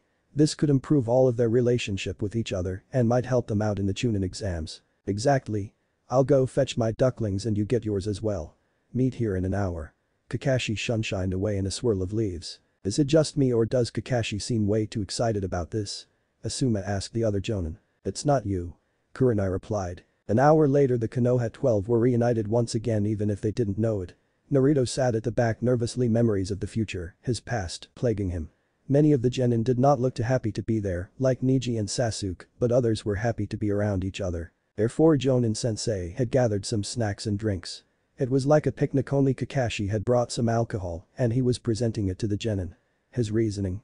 Since you are all ninja and the ninja life can be crazy, I figured it would be nice to introduce you all to some sake. He said with an eye smile and ignored the protest of the other jonin. He went straight up to Naruto and handed him a shot. Okay, what did you put in it, Kakashi? Naruto glared at his sensei with suspicion. He knew the others were watching them curiously and didn't care. Nothing. Bullshit, Kakashi, the last time I drank with you I ended up plastered. Not to mention the killer hangover. Kakashi only laughed in return and slung a hand over his shoulder. That was, 4 years ago? Get over it and have some fun, Bata-san. What? 4 years ago? You let a child get drunk? Kurenai squeaked. Don't get so upset. It was a birthday present and he needed a little break from things. Kakashi said in such a nonchalant way that Naruto even wanted to slap him. The jonin were quiet for a moment. They knew about the Kyuubi and the burden that it was. But they didn't know that Naruto had known for such a long time. From the way Kakashi said it, they knew that Naruto knew. The genin on the other hand were staring at Naruto and Kakashi in a flabbergasted manner. The jonin and the blonde were acting like old friends or even brothers. Even so, Kakashi-san, that is still ridiculous. Kurenai continued. I agree. And knock it off, Kakashi. Naruto baited the silver-haired jonin's hand away from his head. The old fox would agree with me that you need to loosen up, Kitsune. Kakashi teased. Naruto's face darkened. You sure are in a talkative mood, aren't you, Kakashi? Naruto sent a wave of killing intent, worthy of a cage, at his sensei, not caring if anyone else felt it. He felt the occupants of the room stiffen and shiver violently. To his utter annoyance, Kakashi brushed it off. He must have prepared for such a reaction from him. Naruto, don't scare the children, they aren't used to your vicious kai as I am. You did this on purpose, didn't you, Kakashi? Naruto deadpanned, his face flattening and his kai disappearing. Yep, the third said it was about time the others knew the truth about you. He poked Naruto's stomach where the seal was. Naruto caught on quickly, so this was the old man's doing. He wanted the others to know about his statues as a Jinchuriki. He looked at Kakashi's finger pointing to his abdomen and got an idea. Are you implying that I'm pregnant? Kakashi gaped at him. Naruto started laughing. What the hell are you guys talking about? Both Neji and Sasuke blurted out at the same time. Naruto sobered up and let his face go blank. I guess Jiji is right. He sighed and faced his friends, at least in his time. You see, 12 years ago the fourth didn't kill the Kyuubi, he sealed it into the last Uzumaki. Me. I am the Jinchuriki of the Kyuubi no Kitsune. There was a stunned silence, the genin didn't know how to react. They knew what the Kyuubi was, but to think that it was sealed inside one of their comrades was hard to believe. So that's why you've always been alone. Sasuke said more to himself than to anyone in the room. Naruto looked at him and shook his head. I've never been alone. My father and mother live on through my will. And I have the Kyuubi, he has always been by my side. Wait a minute, what do you mean? Asuma asked. I mean that the Kyuubi is not what he is made out to be. I will tell you more later since it's sensitive information. His eyes flashed to the genin, but his tone said it all. Naruto was more than just a genin. Actually, Naruto Hokage-sama also wanted you to reveal one more thing. Kitsune. Kakashi said cryptically. You have got to be kidding me. Why didn't Gigi tell me beforehand? Because he knew you would refuse. You suck. Naruto sighed. Fine. He lifted up his sleeve and pressed his fingers to a seal. There was a puff of smoke and his Anbu mask appeared. Sasuke and Sakura knew who that mask belonged to. The truth is I am actually Kitsune of the Anbu. I have been in the Anbu since I was 6.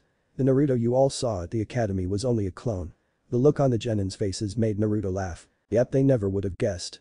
And as for the Kyuubi, Sasuke, Sakura, you have actually met him. He made a hand seal and Kurama materialized outside of the seal. Damn it kid, I was trying to take a nap. He growled. The Jonin backed up in alarm and took a defensive stance. Kurama only rolled his eyes and jumped up onto Naruto's shoulder. Calm your tits humans, I won't eat you. What the hell? That fox is the Kyuubi? Sasuke asked in disbelief. Kurama turned his gaze on the duck-butt-haired Genin.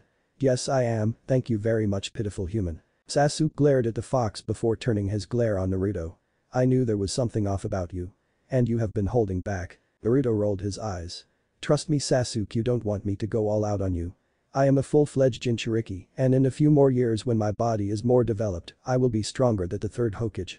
His eyes were distant and his voice truthful. Ino raised her hand as if they were in class. Naruto nodded at her to ask her question. What exactly are Jinchuriki? Naruto's lips curled upward slightly. Jinchuriki are human sacrifices. We are a barrier that holds back the might of the Biju that is sealed within us. Unfortunately once we become a Jinchuriki we are set on a line in between human and beast. We can access the might of our Biju, but it is dangerous, especially if the Biju we have in us wants control. Their chakra is toxic and can hurt like hell, and if we let our emotions get out of control the Biju can take over our bodies. Luckily Kurama and I are on good terms. It's a lonely life as a Jinchuriki, from the moment I was born I became the village pariah because of what happened that night. He paused, his azure eyes unfocused and lost. That doesn't mean I won't do anything for this village though. I will gladly give my life if it means protecting what the fourth died for.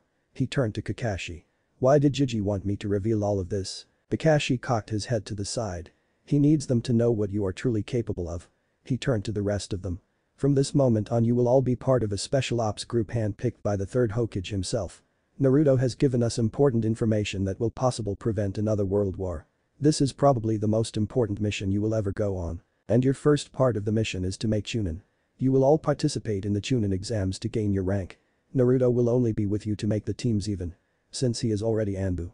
I am not authorized to go into detail. For now all you have to do is take the Chunin exams. The Hokage will hold a meeting afterwards going over the details. Naruto, I'm sorry but you will have to drop out during the preliminary match. I am surprised you actually talked this long. Naruto replied. The Genin and other Jonin left the meeting in deep contemplation. None of them had expected a bit of what had transpired. Sasuke was pissed, somehow Naruto had hid who he truly was and could walk circles around him without even trying.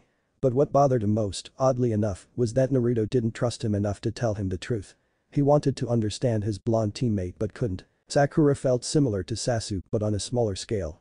She admired Naruto's resolve and found herself believing in him. Neji was annoyed, he had heard of Naruto's foolish behavior and figured it was a symbol of fate, but now his belief was thrown out of proportion. Here Naruto was with a seal like him, but with a far worse burden. He was a pariah of the whole village, but strived to protect it. Shikamaru smiled triumphantly, he had known something was different about his classmate from the first time Naruto had come as himself to the academy before his 7th birthday. From then on he had watched Naruto carefully.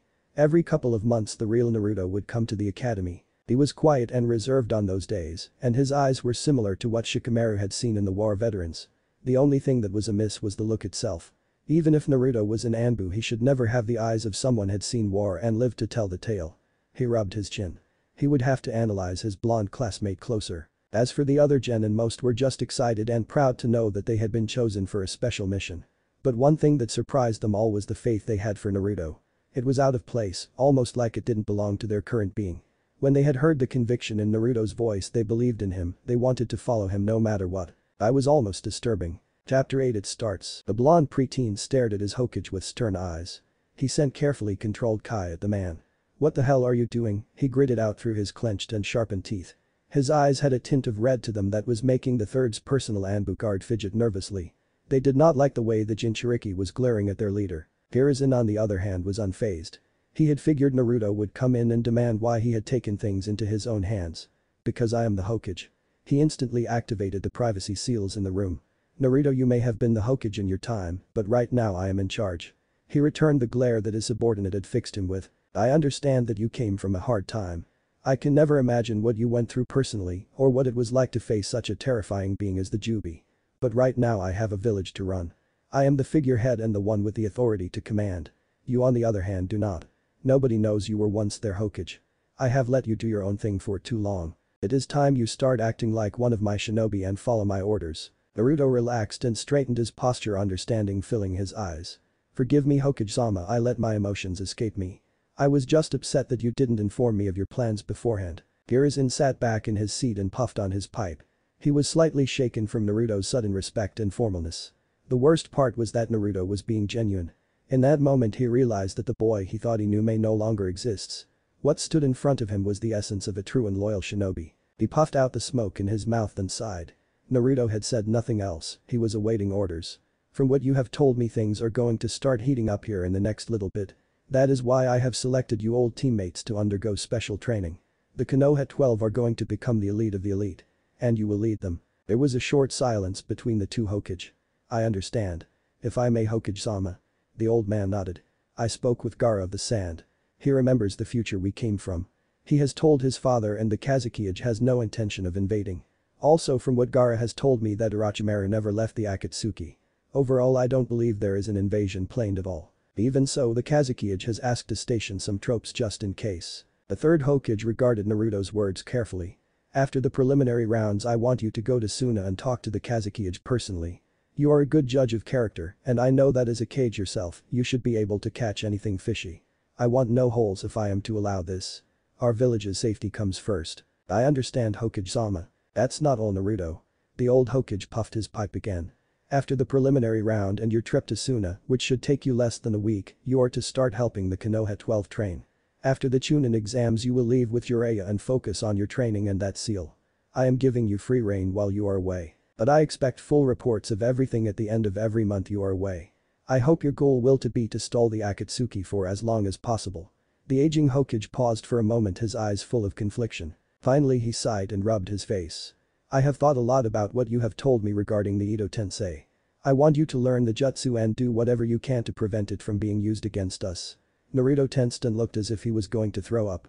Hiruzen kept his eyes stern and unwavering. This is not an option for you, Naruto. It is an order. You will learn it. I also want you to find a way to counter it. I am sure with you growing skill and view in jutsu you will be able to find a way. Hi Hokage-sama, I will do what you want me to. I won't let you down. Naruto's eyes burned with fierce conviction that he had thought he had lost. I will protect the village with my life no matter what comes my way. He gave his Hokage a perfect salute and left the office the next moment. Hiruzen stared at the spot where the young blonde Anbu had been seconds before. He puffed out a cloud of smoke. His eyes softened, he was not sure he liked this version of Naruto. He smiled a moment later. You are more like your father than you know, Naruto Namikaze. Naruto hit his forehead with the palm of his hand the moment he walked into his apartment. He had totally forgotten to ask the old man whether the pervert knew about their mission or not. Idiot, Kurama laughed from within his mindscape. Shut it, Fox. Did you not hear what Jiji said? We have to learn that damn jutsu. I hate that thing. He sighed in defeat and let Kurama out of his seal. The fox stretched out in a leisure manner and yawned. I heard and honestly I agree with the human. Knowing such a jutsu could come in handy, especially if you could find a way to counter it. The fox jumped up onto his shoulder as he walked into his kitchen. Yeah, I know that, but it doesn't mean I have to like the idea. Besides, I have no choice, my orders were direct. Jiji was right. I am no longer the Hokage, that doesn't mean I won't be thought. He opened his fridge and looked inside. Damn, I need to go shopping. I'm glad to see you're out of that funk, Naruto. Kurama smiled and nudged him. I have no room for those dark thoughts. Too many people are depending on me even if they don't realize it yet. I have a duty to my people. I am ashamed that I ever even thought of killing myself. I was in a bad place, you know, with Kakashi dying and Kiba and Choji. I wasn't thinking straight. No, you weren't. Kurama deadpanned. He narrowed his eyes. Since when did I become the voice of reason in this relationship? Naruto cracked up, I have no idea. The blonde undercover Anbu wanted to laugh when he saw Izumo and Kitetsu messing with the other genin. He saw Lee Niji and Tenten trying to get through and almost face-palmed. There's a Jinjutsu. He whispered in Niji's ear. The long-haired Hyuga turned a sharp glare on him. I knew that. Naruto backed up and shrugged. Sure you did. Don't be late. He turned to leave, but Niji grabbed his shoulder. Isn't it unfair for you to take these exams? Your team is getting a big advantage with you being with them. His purple eyes were hard and accusing. Sasuke stepped forward to retort, but Naruto stopped him with his hand. Despite what you think, my two teammates are more than capable of doing these exams without my help. They are both skilled and I have faith in them. You should have faith in your teammates as well, Neji. After all, they will be the ones who have your back and you better damn well have theirs too. After all, no one can do everything on their own. Without another word, Naruto led his two teammates away. Sasuke stared at his back. He didn't know what to say. He had been so mad at Naruto for hiding his true strength and holding back. Had Naruto, an Anbu, that was even above his prodigal brother, just praise his skills. And on top of that, he practically said that he trusted them with his life. His thoughts were stopped when Naruto turned a sharp corner and pulled both Sasuke and Sakura with him. Alright, here it is. As a shinobi, we should never go into a situation unprepared. Expect the unexpected. He pulled out some slips of paper with kanji on them. These are special seals I created a while back that I have even used with Kakashi on some of our Anbu missions. They allow us to connect mentally. Sasuke, Sakura, I am sure you can see the benefit in that. They thought for less than a second before it dawned on them. Oh, Sasuke said. It would allow us to have perfect teamwork. If we could hear each other's thoughts, there would be little to no mistake in our forms. Also, any enemy nin wouldn't be able to tell what we are doing. Sakura concluded. Exactly, this first exam is a written test and I am sure that both of you will get through it flawlessly without my help. But if you do in any way ask through this. By the way, don't trust anything Ibiki says, he is our top interrogator after all. Now this may sting a bit, but it won't fade till I will it too. He slapped the papers on their necks and activated the seals. They sank into their skin and practically vanished. He nodded his head in satisfaction. What about you? Sasuke asked. Mine is already activated. He replied through the connection. They both flinched when they heard his voice. It wasn't the voice of a 12-year-old boy, it was the voice of a full-grown man. This is weird, Sasuke tried. I know it is, but I have been doing it for years. I base this off of my connection to the Kyuubi. It is very effective in Covenant. Do you remember our fight with Zabuza? How I worked with Kurama so easily without speaking? That was through our mental connection. This is pretty awesome, Naruto, but what's with your voice? Sasuke asked. I'll tell you later. We've got to get to the exam room. Naruto started to walk away. He did a familiar hand sign and Kurama materialized on his shoulder. The fox nudged his head affectionately. Sasuke and Sakura looked at each other, their expression of surprise mirroring the other.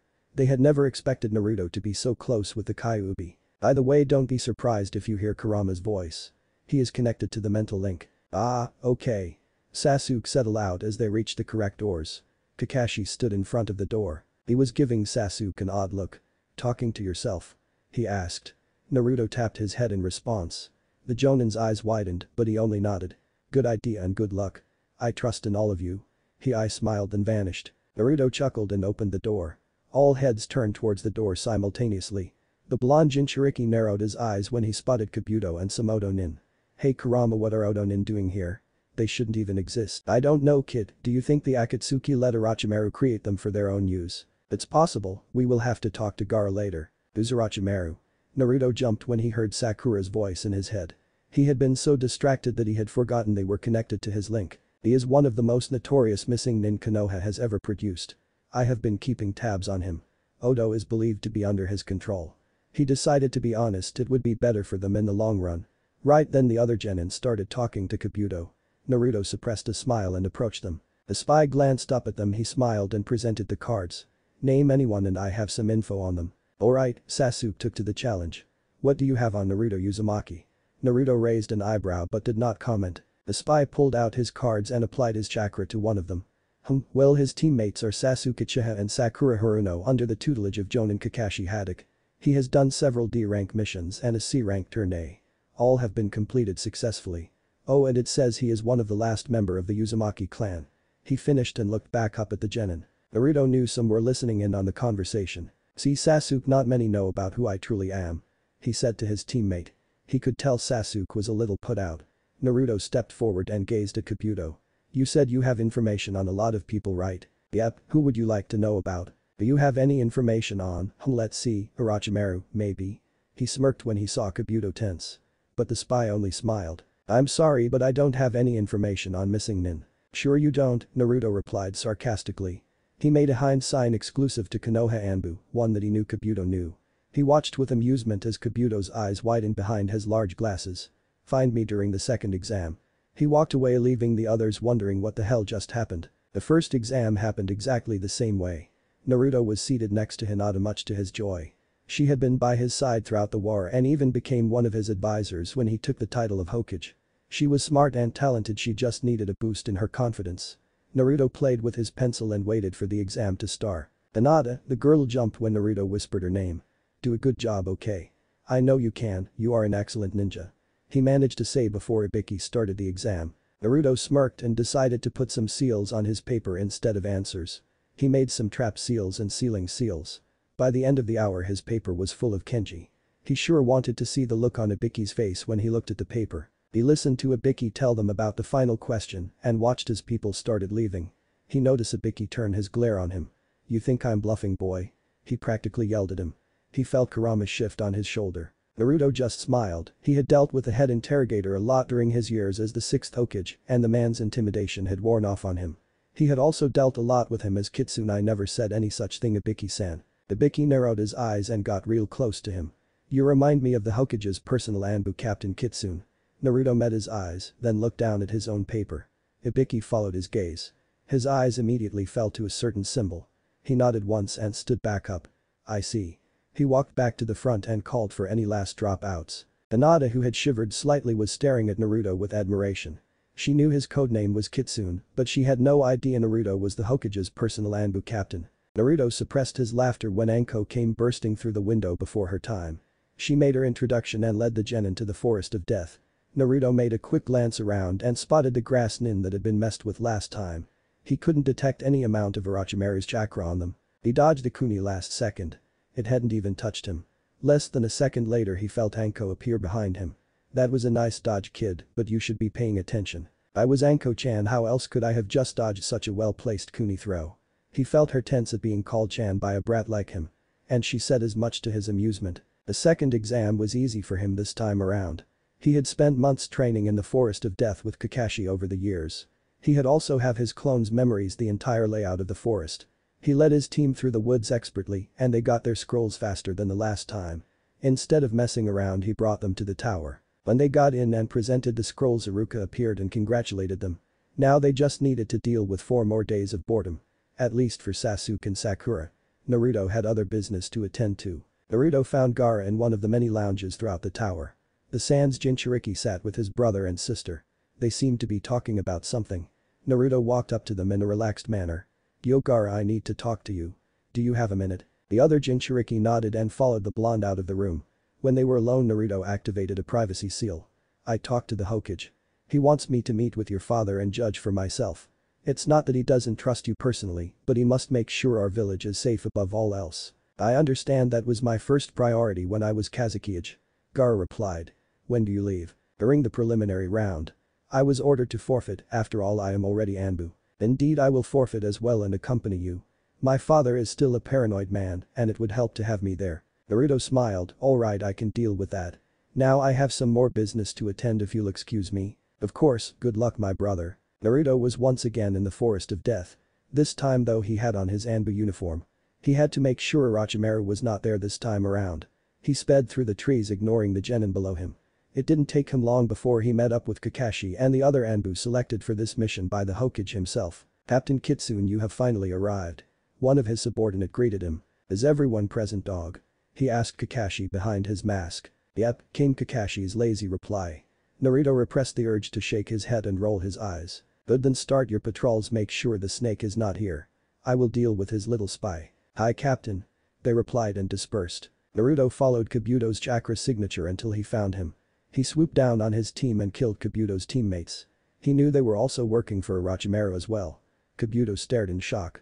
He hadn't even felt the red-haired Kitsune Mask Anbu approach. Kabuto, you have committed crimes against Konoha and her people by spying on us for Orochimaru missing Nin of Konohagakure. You can come with me voluntarily or by force. It's your choice. The spy stood up straight and nodded. Good, Naruto made a hand sign and his squad appeared. This time Ibiki was with them. Take him away. And Ibiki, the interrogator, turned toward him. Have some fun. The scared man smiled. Oh, I will. He replied before he disappeared with Kabuto and one of the Anbu. Naruto turned towards his squad. Any sign of the snake? Not that we have detected, Captain, a bird mask Anbu answered. Alright, keep searching until you are relieved and keep me updated through my summons. Naruto went through a string of hand signs and 5 foxes appeared. Each one jumped onto one of the Anbu's shoulders. You are dismissed. They flew off in every direction. Naruto bent down and sealed the two dead bodies in a scroll before straightening up and facing the forest. He dropped his henge and removed his mask. "You can come out now." From the edge of the clearing 3 teams came out of the brush. Lee was badly injured and blood was leaking from one of his ears. Tenten and Niji were holding him up. Shikamaru had Naruto under one of his contemplative gazes while Kiba grumbled under his breath. Hinata shuffled nervously by Shino's stoic form. Ino looked sick and so did Choji. "You killed Leaf Ninja," Ino said in a half-whisper. "They were spies for Orochimaru. We only needed one alive and Kabuto was the one with the most information. The ninja world is brutal and unforgiving. We of the Leaf must watch each other's backs and defend our home. Even if that means destroying a threat. In this case killing some spies." Naruto looked at them one by one in the eyes. "Keep that in mind and always know who your allies are." He disappeared in a flicker of movement replacing his henge as he went. Chapter 9 A trip to Suna and the training begins. All the genin who had made it past the second exam were standing with their teams in front of the Hokage while he gave his speech. Naruto didn't listen much since he already knew what the old man was saying. He was waiting for the opportunity to forfeit. Then something caught his eye. Up on the balcony stood an Odo Jonin. He had snake-like eyes. He suppressed a shudder. Was this man Orochimaru? He decided to look straight at him. The Jonin had an annoyed look in his eyes. If it was the old snake he probably noticed the absence of Kabuto and his team. The Jonin met his eyes. There was understanding in them. Naruto glared and gave him a foxy grin. If it was Orochimaru he wanted him to know that no one messes with the #1 most unpredictable ninja. He kept up the staring contest until the old man's voice broke into his thoughts. "If there is anyone who wants to forfeit, speak up now." Naruto raised his hand silently. The Hokage nodded and dismissed him. He saw Gaara raise his hand as well. "Gaara, what are you doing? I thought you were the one telling us to make Suna look good, now you're quitting." He heard Temari whisper. "I have important business to deal with, otherwise I would continue." Gaara said no more and started to walk out with Naruto. The blonde Jinchuriki shot a glance at the Odo Jonin. The man was watching him curiously. When they exited the building, Naruto turned to Gaara. "Meet me at the gates on about 3 hours. I have some business to attend to." Gaara only nodded and continued on his way. Naruto melded into the shadows. He got into his Anbu uniform and headed to the headquarters. He got there in less than 5 minutes. Anbu saluted him as he went by. "Bor, assemble my team." He called out to the shadows. He heard the faint sound of air passing as Bor went to assemble his team of elite Anbu. They were some of the most loyal and skilled shinobi in the village. Even including Itachi and Shisui. His team was there almost instantly. They kneeled before him awaiting orders. "I have spotted a man that might possibly be the snake." He watched his team tense. He is currently in the preliminary arena watching the genin fight. He is disguised as an Odo Jonin. You are to keep a close eye on him but don't get caught no matter what you do. You will also assist the Hokage's protection squad. No harm must come to our leader. I am leaving one of my clones with you. Do not fail or there will be punishment. You will each keep one of my foxes with you in case my clone is not by you and you need to send me a quick message." He fell silent and summoned his foxes. "Captain, if I may." "Yes, Crow. Where are you going?" "I have political business in Suna to deal with on the Hokage's orders." He gave each of his subordinates a stern look. "I'm counting on you, do not fail." "Dismissed, except you Weasel and Crow. I have a specific mission for you both." The other Anbu vanished in the blink of an eye. Only 2 Anbu remained in front of Naruto. "Itachi, Shisui, I have something important to tell you." He paused to erect a barrier and place privacy seals on it. When he was certain no one could see inside or hear his words, he pulled off his mask and dropped his henge. "I am going to tell you the truth." The 2 Uchiha stared at their captain in shock. He had told them everything about him and the future he had come from and what had happened to the Uchiha. Naruto could tell that they were shaken. "So you're the 6th Hokage?" "Yes, I am." "Well, I was. The 3rd reminded me not long ago that he was still in charge. And he is, don't forget that. But for now I need you to swear never to reveal this and that you will remain loyal to me no matter what. There are dangers coming that are beyond the village.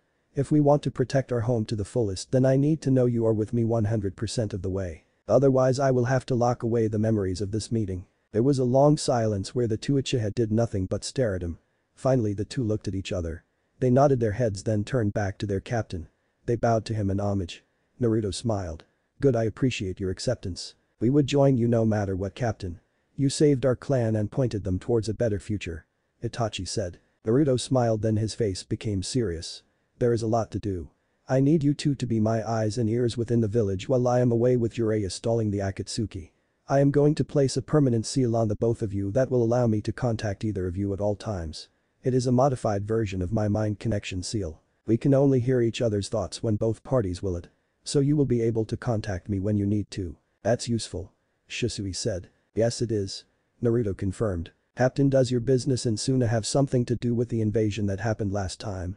Itachi cut in. Yes. From what Gaara has told me that he informed his father about the future and he is not planning on invading. The Kazekage wanted to station troops near Konoha just in case. I told the Hokage, but he wants me to confirm with the Kazekage and make sure there is nothing up his sleeves. Gaara will be accompanying me to Suna. And don't worry, I trust Gaara with my life. We are good friends and both of us are Kage. Alright Captain, we will trust your word. Shisui bowed his head. Naruto approached them. I will give you the seals now. He pulled out some ink and a brush and drew the seals on them. He activated them and watched as they became permanent seals on their skin. He stepped back and looked at them sternly. I will give you more orders and information when I return. For now watch after the third and keep an eye on the Odo Jonin. He turned to leave but remembered something he had left out. Just to warn you, those seals will also prevent you from telling anyone about anything that I have just told you and everything I will tell you in the future. The seal will bind your tongues. So be careful. And it's not that I don't trust you. Everyone has slip-ups, it's human nature. This is only to protect us from slip-ups. Well, I must be going. Goodbye for now, keep the will of fire burning strong. With that, Naruto made 2 clones, one heading to the preliminary arena and the other to his apartment to act as him. He then put on his mask and replaced his henge. In a flicker of movement he was gone, the barrier and seals deactivated with his departure. The 2 Uchiha left the Anbu headquarters to start their mission. The Hokage, who had been watching the genin battle it out, suddenly felt the telltale sign of new Anbu surrounding him and the building. He knew who they were, and so did his guard. He felt them tense. If Captain Kitsune had sent his personal team, there was reason to worry. The third looked over to Kakashi. The Jonin had noticed it too. After all, he was part of the team at one point. Hiruzen connected the dots quickly. Naruto had been staring at the Odo Jonin before he left. Did he suspect this man was Orochimaru? The Hokage looked at the Jonin. He was gazing into the shadows. He must have noticed the increase in Anbu. The Hokage narrowed his eyes. It was a possibility. The Jonin met his eyes. Hiruzen couldn't help himself, he smiled. Naruto was far better than he gave the man credit for. He had his suspicions and took proper precautions for the event. The Jonin glared at him. Just then Hiruzen felt more chakra signatures.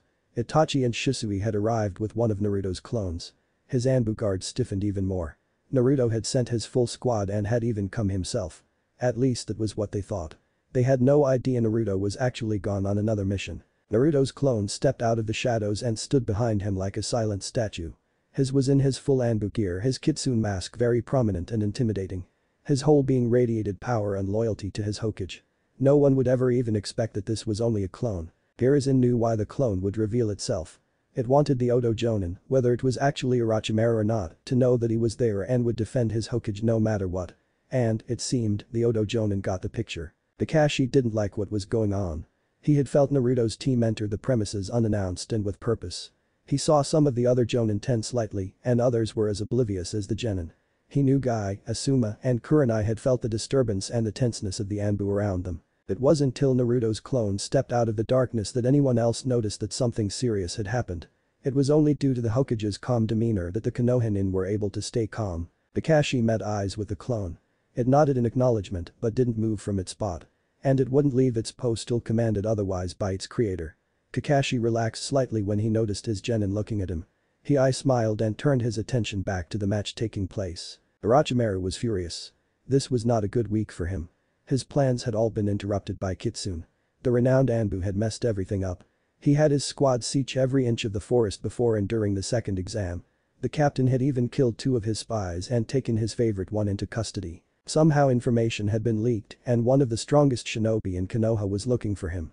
The bastard had even dubbed him as the snake. Now Kitsune had brought his squad in to protect the Hokage and probably keep an eye on him. He had even been noticed by the Kyuubi's Jinchuriki, even though the brat was a genin, or was he? He looked at the Anbu captain, it was just a clone. Even so, it was still strong. A clone. The brat was known for using clones. Could he be the same person? He gritted his teeth. He would have to abandon his plans, especially if they expected it. He needed to escape, but it wouldn't be easy now that they suspected him. Sasuke motioned for the rest of the curious Konoha 12 to follow him. They were outside one of the local bars that the Jonin would currently meet up at and drink together. They got close enough so they could hear their sensei speak. The sensei's voices floated up to them. Kakashi Kurenai's voice was the first they heard. I know, the named Jonin answered. It's okay, I don't mind. They heard the Jinjutsu Mr. Sai. Alright. Anyway, back to what we were saying. What was going on during the exams? Why would Kitsune pull in his entire team like that? And you know that includes Itachi and Shisui. He even revealed himself. Kitsune never does that. Sasuke shifted, he hadn't known Itachi was under Naruto's direct command. Naruto never does anything without reason. I have worked with him for years and he is a good leader. As for why? He received information that Orochimaru might be sneaking into the village during the exams. The other Jonin stiffened. His reasons were unknown, but it seems Naruto was right. We captured one of Orochimaru's spies after the second exam had begun. If you hadn't noticed, before he forfeit Naruto was staring at that Oto Jonin. He must have believed he was Orochimaru in disguise. That is why he pulled in his team. He wasn't going to take any chances. That is also why he revealed himself. He wanted everyone to know he was right there by the Hokage's side. On the roof the genin looked at each other. This was serious business. Orochimaru sure has way too much confidence. Asuma stated. He won't now. Kakashi replied. Naruto must have scared him. He left the village after the preliminary round. Naruto's squad chased him but kept far enough behind so they wouldn't encounter him. Why, if Naruto is as strong as they say, why didn't he just take him? Guy butted in. Because Naruto wasn't with them. What we all saw was a clone. Naruto is on a special mission right now outside of the village. That is partly why he forfeited, I assume. I see. By the way, why do you keep saying Naruto's real name?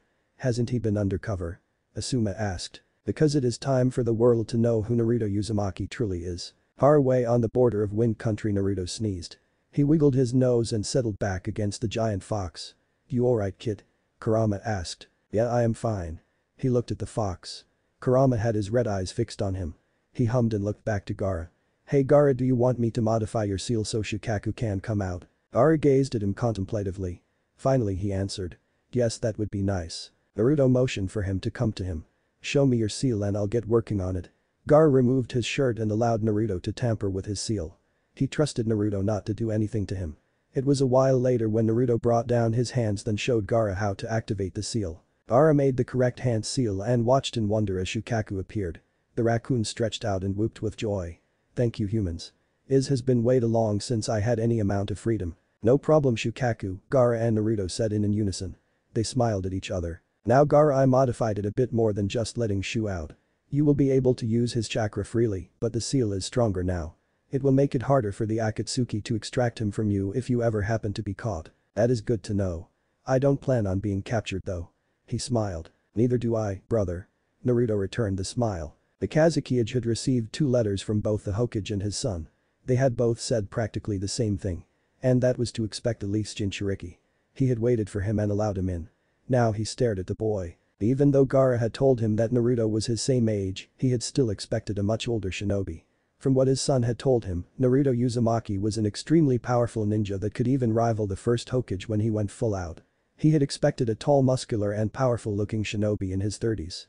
But Naruto looked nothing like that. But all the Kazekage had to do was look into the boy's blue eyes to see the truth behind the small boy. He had a lifetime of experience and hardship. He was powerful. The Kazekage suppressed a smile. The boy had a perfect disguise. No one would suspect him to be powerful. So you are the one who managed to change my son. The Yondaime Kazekage said. I suppose so, Kazekage-sama. Naruto respectfully replied. Gaara's father nodded his head. And you are here to confirm my request to station troops near Konoha in case of an invasion from Orochimaru. Yes, my Hokage wants your full promise that there is no ill intent if he is to allow this. Naruto confirmed. I understand and I have full intention to comply. If I have to I will even make a pact with you. Naruto smiled, there is no need for that, I trust you.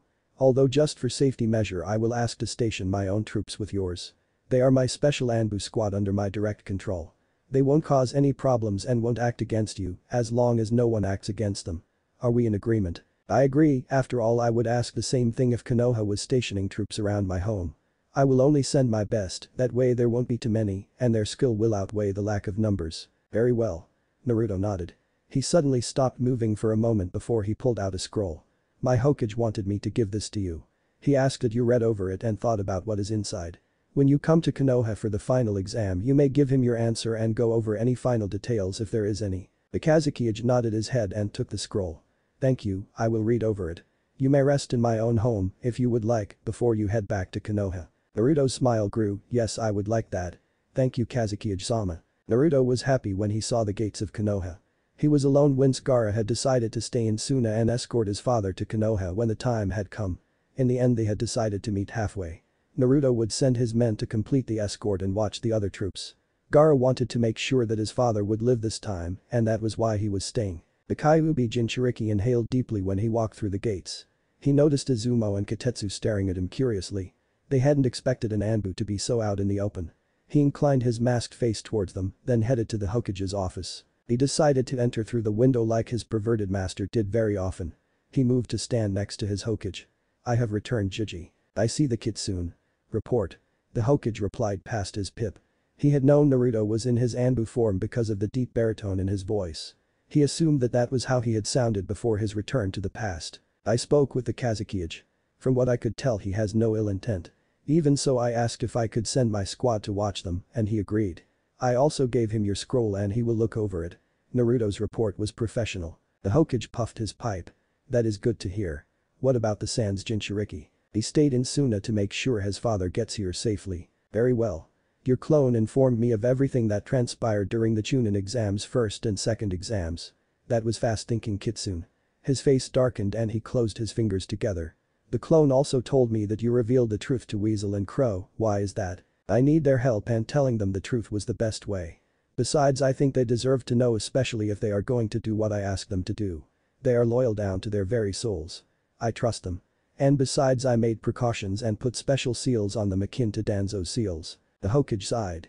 "Fine, but tell me your plans first, Kitsune." "With all due respect, Hokage-sama, I did not have the time to tell you." "I understand that. But next time try to tell me first. Like I said before, I am still the Hokage." Naruto bowed before him. "I will do whatever you ask me to, Hokage-sama." Hiruzen felt his heart tighten. He closed his eyes, he had seen the image of Minato again. "Stand up, Kitsune, I have something to give you." The Hokage opened a secure desk drawer and pulled out a thick scroll. He activated a privacy seal, then handed the scroll to Naruto.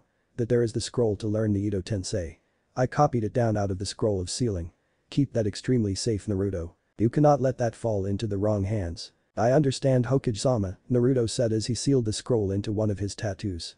That was probably the safest place for it. "Good, now head to training ground 7 of the Anbu's personal training center. The rest of the Konoha 12 and their sensei are waiting for you. I want you to tell them the reason they were selected, that means because of the Akatsuki. I don't want them knowing the full truth for now." "Awesome, Jiji, and don't worry, I didn't want to tell them yet. They aren't ready." "Would it be okay for me to have Itachi and Shisui help me out with their training?"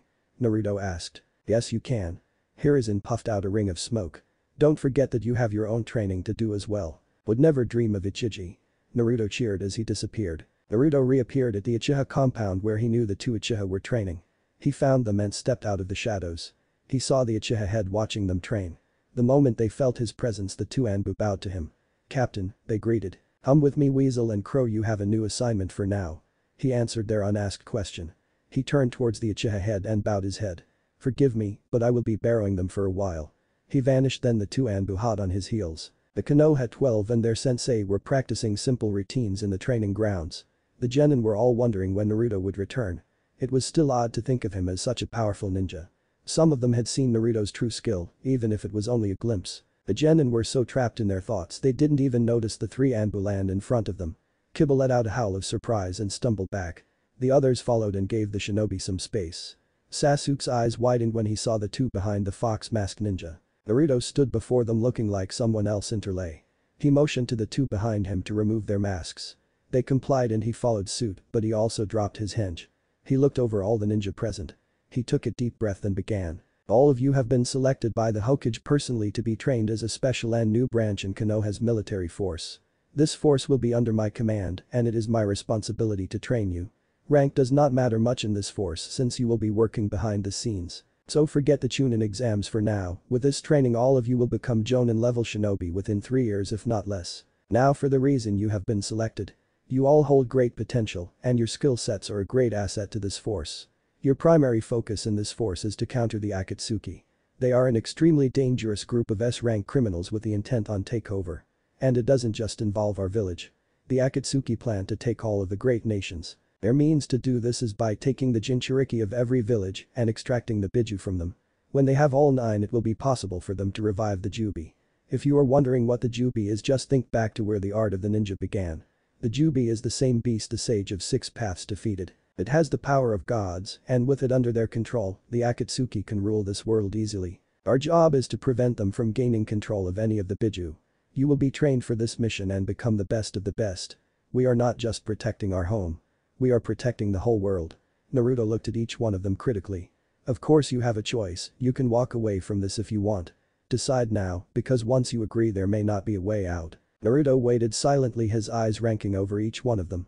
He wasn't surprised at all to see them all standing there looking determined, even if some were extremely nervous or scared. He smiled. "Very well, your training begins today. Itachi and Shisui will help you train. As for me, I will assist when I can, but I have my own training to do. I trust all of you and hope the best for this special force." His smile widened. "Let the training begin." What if Naruto has Matatabi sealed in him? Thanks for watching my video till the end. If you enjoy this content, then do consider subscribing to my channel and leave a like if you guys need the next part, comment down, and thanks for watching the video and see you guys in the next video.